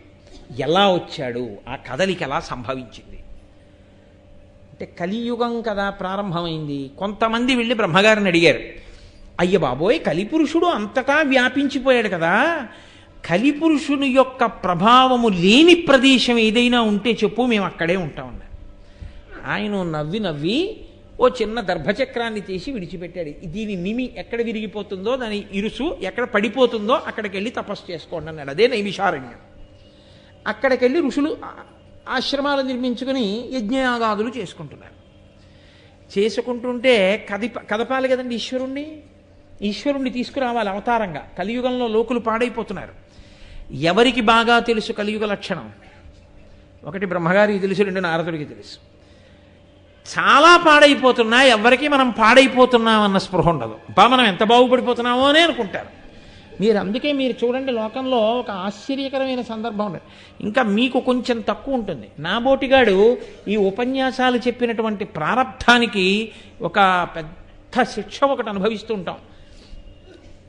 తనని తాను పరిచయం చేసుకుంటాడు. ముందొచ్చి నేను ఫలానా అండి అంటాడు, అంతే. తర్వాత వచ్చేటటువంటి మాట ఏమిటో మీరు గ్రహించేయచ్చు. మీకు అలవాటు అయిపోతుంది. ఆయన ఏమంటాడో తెలుసా అండి, నేనండి ఇప్పటికీ వెంకటేశ్వర స్వామి వారికి అండి ఓ వెండి కిరీటం ఒకటి చేయించానండి. మా ఊళ్ళో రామాలయంలోనండి 2 మెట్లు కట్టించానండి. నేనండి సింహాచలం మొదలుపెట్టి వెంకటాచలం వరకు అన్ని చోట్ల కళ్యాణం చేసేసానండి. వీడు చేయకపోతే ఆయనకి కళ్యాణమే లేదన్నట్టు మాట్లాడుతుంటాడు. అసలు నిజంగా ఈశ్వరుడు నన్ను అనుగ్రహించాడు, నేను చేసిన దానితో పోలిస్తే నీ చెయ్యని విన్ని అనుకున్నవాడు అది చెప్పుకోవడానికి సిగ్గుపడతాడు. కానీ అదే పనిగా ఇంకా చెప్తూనే ఉంటారంతే. మేము అంత వాళ్ళం, మేము ఇంత వాళ్ళం, మా అంత మంచివాళ్ళు ఎక్కడున్నారు, లోకంలో ఎక్కడుంటారన్నట్టు మాట్లాడుతుంటారు. ఇది కలియుగంలో లక్షణం. కాబట్టి ఎవడికి వాడికి గొప్ప తృప్తి, ఎవడికి వాడికే. ఇంకా మనం అసలు ఈశ్వరుణ్ణి పిలవలసిన అవసరం ఇంత పుణ్యాత్మలం. కాబట్టి ఆయన ఇప్పుడు లేడు, ఎక్కడ లేడు, మనలోనే ఉన్నాడు. అసలు ఆయన ఉన్నది నా గురించే, నా వెంటే ఉంటాడు. కాబట్టి ఇంకా నాకు మళ్ళీ ఈశ్వరుని నేను పిలవడం ఏడు పిలవక్కర్లేదు. కాబట్టి ఎవడు పిలవడు, ఎవడి జీవనం వాడికి తృప్తి. ఎలా? అందరూ ఆచారం వదిలేసి, ఆచారం అన్నది అందరూ వదిలేసి అందరికీ ఈశ్వరుడి మీద భక్తితో ఉన్న వాళ్ళలాగే ఉంటారు. మీరు నన్ను మన్నిస్తే ఒక్క మాట అంటారు, ఈశ్వరుడు ఉన్నాడని నమ్మినవాడు చేసే మొదటి పని బొట్టెట్టుకోవడం. ఎంతమంది పెట్టుకుంటారు చూపించండి నాకు. అక్కడే తెలుస్తుంది మీకు ఆచార భ్రష్టత్వం అంటే ఏమిటో. వాడికి బొట్టు పెట్టుకోవడం కష్టం, వాడికి వెనక ఈశ్వరుడు పడి వాడిని రక్షించాలి. అంత గొప్పగా ఉంటుంది కలియుగం అంటే. సనాతన ధర్మము ప్రచారము జరగడము అంటే ఉపన్యాసాలు చెప్పడం కాదు, బొట్టు పెట్టుకోవడం సనాతన ధర్మంలో ఉండడం. వాడికి ఇక్కడ చిన్న చుక్క పెట్టుకోవడం చాలా బాధ. ఇక్కడ సెగ్గెడ్డ పుట్టి మచ్చ పెడితే, ఈశ్వరుడికి కోపం వచ్చి ఒక కురుపు పుట్టిస్తే నీ బతుకేమిటన్నది వాడికి ఆలోచన అక్కర్లా. ఒక నిప్పు కణికి ఇక్కడ పెడితే ఏమవుతుందన్నది వాడికి అక్కర్లా. వాడు ఏమనుకుంటాడంటే ఇక్కడ ఒక బొట్టు పెట్టుకోవడం అంత కష్టంగా వాడికి ఉంటుంది. అది భక్తి. నా అంత భక్తుడు ఎక్కడున్నాడని మాట్లాడుతుంటాడు. ఆ మాట్లాడేటప్పుడు వాడి ముఖాన బొట్టే లేనివాడు ఎంత భక్తుడో, ఎంత ఈశ్వరుణ్ణి నమ్మి ఉన్నవాడో, ఎంత సనాతన ధర్మమునందు పూనికున్నవాడో మీకు అర్థమైపోతుంది. నేను మన్నింపబడేదనుగాక, నేను ఎవరిని ఉద్దేశించి ఈ మాట అంటలేదు, ఉపన్యాసాంతర్గతంగా నేను ఈ విషయాన్ని చెప్తున్నాను. కాబట్టి మంచిదే, మారితే చాలా అదృష్టం. కాబట్టి ఎవరికి వారికి తృప్తితో జీవనం అయిపోతోంది. బ్రహ్మగారు అన్నారు, నువ్వు బాధపడుతున్నావు కదూ, నీ బాధ తీసుకొస్తుందిలే ఈశ్వరుణ్ణి. కాబట్టి ఇప్పుడు ఇక్కడ నైమిషారణ్యానికి వచ్చినటువంటి ఋషులు వాళ్ళు పెద్ద యజ్ఞం చేస్తున్నారు. ఈయన అక్కడికి వెళ్ళారు, నారద మహర్షి వెళితే వాళ్ళన్నారు నారద మహర్షిని చూసి, మహానుభావ నువ్వు వచ్చావయ్యా, చాలా సంతోషం, రా రా స్వాగతం, తీసుకెళ్ళి కూర్చోబెట్టారు. ఆయన ఏమీ తెలియని వాళ్ళ ఒక మాట అన్నాడు నారద మహర్షి. నారద మహర్షి ఏ మాట అన్నాడో ఆ మాటకు వచ్చింది వెంకటేశ్వర అవతారం. నారద మహర్షి ఆ మాట అని ఉండి ఉండకపోతే అసలు వెంకటేశ్వర అవతారము రావడానికి అవకాశము లేదు. ఆయన అడిగాడు మాట, ఆయన మార్గాన్ని ఆలోచించాడు. అయ్యో వీళ్ళని సంస్కరించాలి, వీళ్ళ చేతకానితనం, వీళ్ళ తెలివి తక్కువతనం, వీళ్ళ అహంకారమే ఈశ్వరుడికి చూపించి తీసుకెళ్ళి వీడిని వెళ్ళి ఒరే నీ చేతకానితనం చూపించాలంటే నే చేతకాని వాడిని ఏమిటంటాడు, నీ అంత తెలివైన వాడు లేడరా అంటే వీడు ఈశ్వరుడి దగ్గరికి వెళ్ళి వీడికి ఉన్న ప్రాజ్ఞత ఏమిటో బయటెట్టుకుంటాడు, వీడి అహంకారం ఏమిటో. అప్పుడు ఈశ్వరుడు చూసి అరే రే రే రే రే నన్ను నమ్ముకున్న వాళ్ళన్న వాళ్ళే ఇంత అహంకారంగా ఉంటే మిగిలిన వాళ్ళు ఎలా ఉన్నారో, కాబట్టి వాళ్ళు పిలవకపోయినా నేను వెళ్ళాలని తండ్రి వచ్చినట్టు వస్తాడు, కాబట్టి ఇప్పుడు నేను మాట మాట్లాడాలరా అనుకున్నాడు. అని ఆయన అన్నాడు ఋషుల దగ్గరికి వెళ్ళి, కో భుక్తే యజ్ఞ సుఫలం కోమా అధ్యక్షశ్చ దేవత అని అడిగాడు. మీరు యజ్ఞం చేస్తున్నారు కదా, ఈ యజ్ఞము యొక్క ఆధ్యక్షమును పొందినవాడెవరు, పెద్దరికం ఎవరిది యజ్ఞంలో, ఎవరు పుచ్చుకుంటారు ఈ హవిస్సునంతటిని, ఎవరిని ప్రధానంగా మీరు అసలు పూజిస్తారు దేవతల్లో? కో భుక్తే యజ్ఞ సుఫలం కోమా అధ్యక్షశ్చ దేవతాః, అందరిలో గొప్పవాడెవరు అని అడిగాడే. వాళ్ళేమనవలసి ఉంటుందంటే బ్రహ్మమును ఉద్దేశించి, బ్రహ్మమే ఉన్నదంతటా, ఆ బ్రహ్మమే అన్ని రూపములలో ఉంది, కాబట్టి మేము బ్రహ్మము కొరకు యజ్ఞం చేస్తున్నాం అనాలి. కానీ కలియుగ లక్షణం ఏమిటి? అన్నిటిలోనూ కూడా రాగముతోటో ద్వేషముతోటో కదండి చూడాలి. అలా చూస్తే కలిపురుష లక్షణం ప్రవేశించేసిందని గుర్తు. అధికుడు ఏమిటి, అల్పుడు ఏమిటి? నేను మీకు అయ్యప్ప స్వామిని చూపించి ఈయనెవరు అని నేను మిమ్మల్ని అన్నాను అనుకోండి, ఆయన బ్రహ్మము అన్నారు. శివుడా అన్నాను, కాదు అన్నవాడు కాదు, తెలుసున్నవాడు. ఆయనే శివుడు, ఆయనే విష్ణువు, ఆయనే సుబ్రహ్మణ్యుడు, ఆయనే వినాయకుడు, ఆయనే అన్ని అన్నవాడు, తెలుసున్నవాడు. ఈయన ఇది, ఈయన అది కాదు, ఈయన అది కాదు, ఈయన అది కాదు అని చెప్పినవాడు ఏదీ తెలియనివాడు, చాలా అల్లరి ఎక్కువ ఉన్నవాడు. కాబట్టి వాడేం చెప్తుంటాడంటే ఇది ఇదొక్కటే, ఇది అది కాదు. అప్పుడు అంతర్బహిష్యత సర్వం వ్యాప్య నారాయణ స్థిత ఏమైనట్టు? ఈ రాగద్వేషాలు ఈశ్వరుడి విషయంలో కూడా వచ్చేస్తాయి కలియుగంలో. కాబట్టి వాళ్ళని ఈ ప్రశ్న అడిగాడు నారదుడు. ఎందుకని అడిగాడో తెలుసా అండి? ఆయనే అమాయకుడై అడగలేదు ఈ ప్రశ్న. ఒక్క ప్రశ్న, ఒక్క మాట ఈశ్వరుణ్ణి తీసుకొస్తుంది, ఆయనకి తెలుసు. కలియుగంలో చాలా చాలా గొప్పది, తరించడానికి అవకాశం ఇచ్చేది ఏదంటే ఆ మాట ఒక్కటే. కలవు నామ సంకీర్తన. కలియుగంలో నామ సంకీర్తనమే. నామ సంకీర్తనం ఎవరు చేస్తారు? ఒక్క మనుష్యులే చెయ్యాలి, ఎందుకంటే వాళ్ళకే మాట ఇచ్చారు, మిగిలిన వాళ్ళకి మాట లేదు. కాబట్టి ఇప్పుడు ఈ మాట ఉన్నవాళ్ళు ఏం మాట్లాడతారో చూద్దాం. ఋషులు కదా, వీళ్ళేం మాట్లాడతారో చూద్దాం. అది ఆయన యొక్క పరిశీలన. వెంటనే వాళ్ళన్నారు, నిజమే, బ్రహ్మగారు గొప్పవాడా, విష్ణువు గొప్పవాడా, శివుడు గొప్పవాడా? అది వీళ్ళ నిర్ణయించేది. అసలు అలా నిర్ణయిస్తాననడం ధర్మమా? అది వీళ్ళ కర్తవ్యమా? అసలు అటువంటి ఆలోచన రావచ్చా?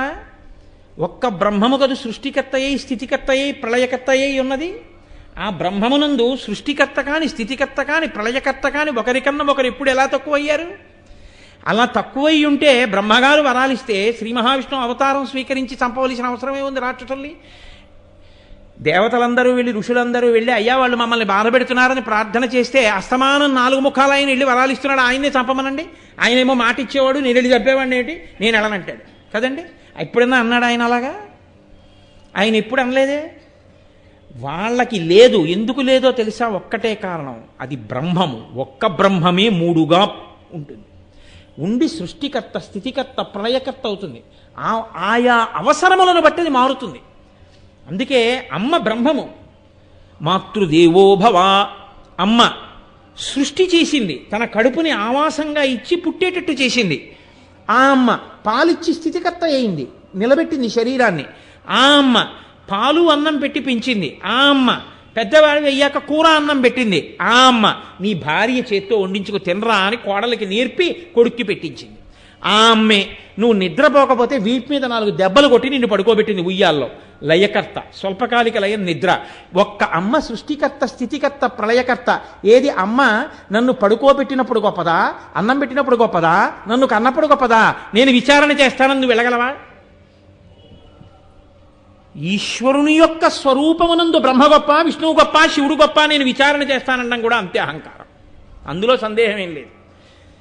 కాబట్టి ఇప్పుడు దేవత, అక్కడ ఋషులకే ఈ ఆలోచన రావడం, ఇంత చిత్రమైన ఆలోచన రావడం కలియుగ లక్షణమే. ఒక్క మాట ఎంత దూరం వెడుతుందో చూపించాడు నారద మహర్షి మొట్టమొదట కలియుగంలో. అందుకే కదండి సుందరకాండ పూర్తి చేస్తూ స్వామి హనుమ ఒక మాట అంటారు, తతోమయా వద్భిదధీన భాషిత శివాభిరిష్టాభిరభిప్రసాదిత జగామ శాంతిం మమ మైథిలాత్మజ తవాపి శోకేన తథాభిపీడిత అన్నారు. నేను నా మాటలతో సీతమ్మకి శాంతినిచ్చాను అన్నారు ఆయన. మాట శాంతికారకం, మాట విప్లవకారకం. మాట ప్రాణం తీసేస్తుంది, మాట ప్రాణం పోసేస్తుంది. ఒక్క మాటతో తరించచ్చు. రామా రామా అలవాటు పడిన వాడు తరించిపోవచ్చు. ఎప్పుడు పనికి మాలిన మాటలు మాట్లాడిన వాడు హీనోపాధిలోకి వెళ్ళిపోవచ్చు. మాట చేతనే, మాటల చేత దేవతలు మన్నన చేసి వరంబులిత్తురు. ఆ మాటల చేత దేవతలు మన్నన చేసి వరాలు ఇస్తారు. ఆ మాటల చేత శత్రుత్వం వస్తుంది. జిహ్వాగ్రే వర్తతే లక్ష్మీ, జిహ్వాగ్రే మిత్రబాంధవా, జిహ్వాగ్రే బంధనం ప్రాప్తి, జిహ్వాగ్రే మరణం ధ్రువం. నోటి మాట వలన లక్ష్మీదేవి కటాక్షిస్తుంది. నోటి మాట వలన బంధువులు ఏర్పడతారు, స్నేహితులు ఏర్పడతారు. నోటి మాట వలన శత్రువులు ఏర్పడతారు. నోటి మాట వలన బంధనంలోకి వెళ్ళిపోతాడు. నోటి మాట వలన మృత్యువుని కౌగిలించుకుంటాడు. మాట కట్టు కడుతుంది, కట్టు విప్పుతుంది. అంత గొప్పది. ఆ మాట గొప్పతనం ఏమిటో కలియుగంలో చూపించాడు నారద మహర్షి మొట్టమొదట. ఆయన ఒక్క ప్రశ్న వేశాడంతే ఎంత కదలికలు వచ్చాయో చూడండి. ఆయన మాట ఎన్ని కదలికలు తీసుకొచ్చిందో, ఈ కదలికలు వెంకటేశ్వరావతారంగా కదలిక వరకు వెళ్ళిపోయింది అంతే. అది నారదుని యొక్క గొప్పతనం అంటే. ఇప్పుడు ఈ ప్రశ్న అడిగితే వాళ్ళన్నారు సుబుద్ధే అని పిలిచాడు భృగు మహర్షిని. నేను మహర్షిని నింద చేయట్లేదు, నేను మహర్షిని తక్కువ చేసి మాట్లాడట్లేదు. కానీ భృగువు కూడా కామక్రోధములకు అతీతుడు కాడు. భృగువు అగ్నిహోత్రుణ్ణి శపించాడు ఒకప్పుడు. భృగువు శ్రీ మహావిష్ణువునే శపించాడు ఒకప్పుడు. ఆ భృగువు శివుణ్ణి శపించాడు. ఆ భృగువు బ్రహ్మని శపించాడు. ఆ భృగువు తన భార్యకి కష్టం వచ్చిందని అగ్నిహోత్రుణ్ణి శపించాడు. ఆయన అతీతుడేం కాడు. తానే అతీతుడు కానివాడు సర్వాతీతుడైన పరమేశ్వరుణ్ణా చూసి ఆ ఎవరు గొప్ప నిర్ణయించగలిగిన వాడు కలియుగ లక్షణం కాదండి. కాబట్టి ఇప్పుడు ఆయన బయలుదేరాడు. ఇది ఎక్కడ వరకు వెళ్ళిపోతుందో తెలుసా అండి? ఈ ఉద్ధతి నేను మీతో మనవి చేశాను. రాగము కానీ ద్వేషము కానీ కలగడానికి కారణం దేని నుంచి వస్తుందో తెలుసా? అహంకారంలోంచి వస్తుంది. శాస్త్ర ప్రమాణము వలన వస్తే వేరు, అహంకారంలోంచి వస్తుంది. నా అంతటి వాణ్ణి అని మొదలు పెడతాడు. నా అంతటి వాణ్ణిని మొదలుపెట్టి చేసింది ఏదో అదే పాపకర్మ. ఎందుకంటే దానికి శాస్త్రం ప్రమాణం కాదు. మీతో నేను మనవి చేశా, గీతాచార్యుడు చెప్పాడు, కార్యాకార్య వ్యవస్థితో తస్మాత్ శాస్త్రం ప్రమాణంతే. నువ్వు ఏది చెయ్యాలి ఏది చేయకూడదు శాస్త్రం ప్రమాణం. కానీ నీ అహంకారం ప్రమాణం అయితే నువ్వు చేసింది పాపం అంతే. కాబట్టి భృగు చేసింది పాపమే, భృగు చేసింది పరిశీలనం కాదు. కాబట్టి ఇప్పుడు ఆ భృగువు సత్యలోకానికి వెళ్ళాడు. వెళితే చతుర్ముఖ బ్రహ్మగారు కూర్చుని ఉన్నారు. మహానుభావుడు 4 ముఖములతో వేదం చెప్తున్నాడు. సరస్వతీదేవి వీణ వాయిస్తోంది. ఆయన శ్రీమన్నారాయణుడిని స్మరించి స్తోత్రం చేస్తున్నాడు. ఏమిటి దోషం? నేను మా గురువుగారి దగ్గరికి వెళ్ళాను అనుకోండి, నేను మా గురువుగారిని చూడగానే నేను నేల మీద పడి నమస్కారం చేసి లేచి నిలబడతాను, నా కర్తవ్యం.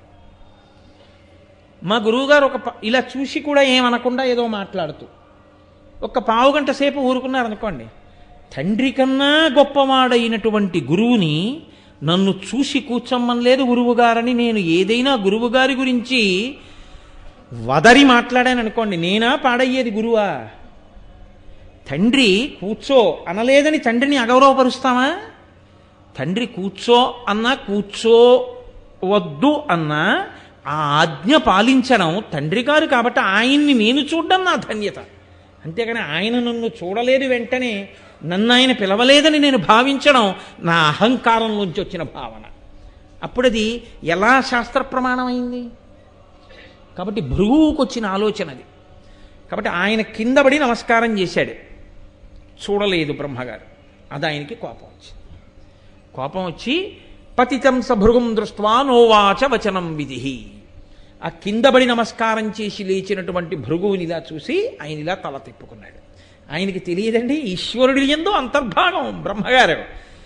అసలు ఈయన ఎందుకు వచ్చాడో, ఈయన ఎవరి మాట మేరకి కదిలాడో, ఆ కదలిక ఏ కదలికకి దారి తీయాలో, ఈయన ఎక్కడికి వెళ్ళాలో, ఎక్కడికెడితే ఎవరు కదలాలో అన్నీ తెలిసిన బ్రహ్మగారు ఎందుకు మాట్లాడతాడు? ఆ కదలిక కోసం తాను కదలకుండా ఉన్నాడు. ఈ కదలిక లేని తనాన్ని కనిపెట్టలేని స్థితిలో భృగువు ఉన్నాడు. కాబట్టి ఇప్పుడు ఆయన నన్ను పలకరించలేదని కోపడ్డాడు. సరే, కోపం ఉన్నవాడికి శాపవాక్కు వస్తుంది, అది పెద్ద విశేషం కాదు. ఆయన అక్కడి నుంచి కదిలి కైలాసానికి వెళ్ళాడు. కైలాసగిరిమాసాద్య తత్దృష్ట్వా త్రిలోచనం. అక్కడ మహానుభావుడు 3 కన్నులు ఉన్నటువంటి వాడు పరమేశ్వరుడు, త్రయంబకుడు, సదాశివుడు, మహేశ్వరుడు ఆయన ఉన్నారు. ఆయన పక్కన పార్వతీదేవి ఆయన తొడ మీద కూర్చునుంది. వాళ్ళిద్దరూ కేళియందున్నారు. అది కామక్రీడ అంటే పార్వతీ పరమేశ్వరులు పురాణాల్లో చాలా చోట్ల ఎలా కనపడతారో తెలుసా అండి? కామక్రీడలో ఉన్నారని చెప్తారు. కామక్రీడ కేళి. కేళి అన్న మాటకు అర్థం నేను తరచు చెప్తూ ఉంటాను. అమ్మది లాస్యం, అయ్యది నర్తనం. వాళ్ళిద్దరి కేళి, వాళ్ళిద్దరు ఎప్పుడు అలా కలిసి ఉండడం అంటే అర్థం ఏమిటో తెలుసా? అదే పనిగా అర్థం బద్ధం లేకుండా కామక్రీడలో ఉండడం కాదు. శరీరములకున్న అవయవములు కదులుతూ ఉండడం. లోకంలో ఏ ప్రాణిని చూడండి కదులుతూ ఉంటుంది. నేను ఇప్పుడు మాట్లాడుతూ ఇలా చేతులు కదుపుతున్నాను, తల కదుపుతున్నాను, కళ్ళు పెద్దవి చేస్తున్నాను, చిన్నవి చేస్తున్నాను, మాట్లాడుతున్నాను. నేను ఒక్కొక్క మాట చెప్పినప్పుడు అందులో అంతర్లీనంగా ఉన్న భావాన్ని నా ముఖంలో రసంగా ఆవిష్కరిస్తాను. నేను ఆశ్చర్యకరమైంది చెప్తే మీరు ఆశ్చర్యంగా ముఖం పెడతారు. నేను కోపమైంది చెప్తే మీరు కోపంగా ముఖం పెడతారు. భావములు లాస్యములు అమ్మవారు, నర్తనము కదలికలు పరమశివుడు. అది కేళి. అది వాళ్ళిద్దరూ కలిసి ఉండడం. అలా వాళ్ళు కలిసి ఉండకుండా వాళ్ళు ఆగిపోయారనుకోండి, లోకము జడీభూతమవుతుంది, స్తంభీభూతమవుతుంది.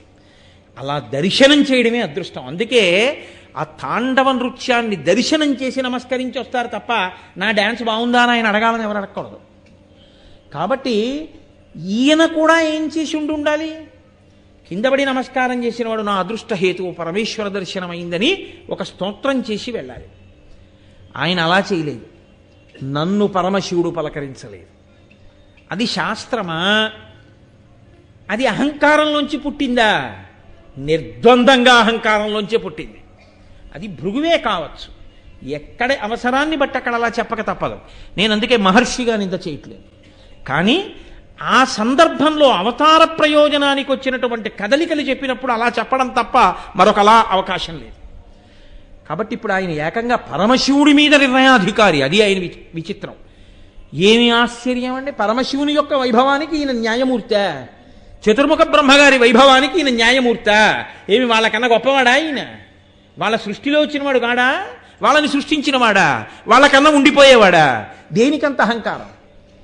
ఇప్పుడు ఆయన శ్రీ మహావిష్ణువు దగ్గరికి వెళ్ళారు. అప్పటికి సత్యలోకం అయిపోయింది, అప్పటికి కైలాసం అయిపోయింది. కానీ ఈయనని ఆపిన వాళ్ళు లేరు. ఎందుకో తెలుసా అండి? అది వాళ్ళకి పెద్ద లెక్క కాదు. ఈయన ఉద్ధతిని చూసి ఒక్క క్షణం ఒక్క సంకల్పం చేసి నువ్వు మానువగుదుగుగాక అంటే పడుంటాడు అలా శిల కింద. వాళ్ళు అలా అనలేదు. ఎందుకు అనలేదో తెలుసా? వాళ్ళకి తెలుసు ఈ ఉద్ధతంతా ఓ చోట తెలియాలి. తెలిస్తే ఆయన కదలాలి. కదిలితే కలియుగంలో ఋషులే ఇలా అయిపోతుంటే ఇంకా కింద ఉన్న వాళ్ళు ఎలా ఉన్నారో ఆయనకి తెలియాలి. తెలిస్తే స్థితికారుడు కనుక రక్షించడానికి ఆయన వెళ్ళాలి. ఆయన వెళ్ళాలంటే ఇది బాగా అక్కడ తెలియవలసిన విషయం తెలియాలి, నువ్వు వెళ్ళని అని వాళ్ళు ఊరుకున్నారు. కాబట్టి ఇప్పుడు ఆయన వైకుంఠానికి చేరాడు. ఓ బ్రహ్మాండమైనటువంటి వైకుంఠం. ఆ వైకుంఠంలో స్వామి శేషశయనం మీద పడుకునున్నారు. తల్లి పాదములు ఎత్తుతోంది. ఏమి అద్భుతమైన దర్శనం! నీలాది దివ్య మహిషైక రపల్లవానాం ఆరుణ్య సంక్రమణత కిలసాంధ్ర రాగౌ శ్రీవేంకటేశ చరణౌ శరణం ప్రపద్యే. అంత దివ్యమైనటువంటి స్వామి యొక్క దర్శనాన్ని చేశాడు. ఏమి భాగ్యం నిజంగా! ఆయన కనపడడం నీకు ధన్యత. ఆయన నిన్ను చూడలేదని కోపం రావాలా? అక్కడికి వెళ్ళి నేల మీద పడి నమస్కారం చేశాడు, లేచాడు. ఏం చేశాడో రేపు విందురుగాలి. ఎందుకనంటే చాలా కీలకం. ఇప్పుడే కదలాలి, ఈశ్వరావతారం రావాలి కదండి. నేను వెంకటేశ్వరావతారం ఎందుకు కదిలిందో, ఎందుకు ఆయన రావాలో రేపు మీకు చూపిస్తాను. మీకు తెలియని విషయం ఏం కాదు. కాబట్టి ఆ కీలక ఘట్టాన్ని రేపటి రోజున చక్కగా అందన శనివారం కదండి, రేపు శనివారం అసుర సంధ్య వేళలో వెంకటేశ్వరావతారంగా కదిలి రావడాన్ని రేపటి రోజున విందురుగాని. ఇవాళకి ఈ ప్రసంగాన్ని పూర్తి చేసి రేపు సాయంకాలం మళ్ళీ 6:30 కలుసుకుందాం. మంగళాశాసనపరై మదాచార్య పురోగమై సర్వైశ్చ పూర్వైరాచార్య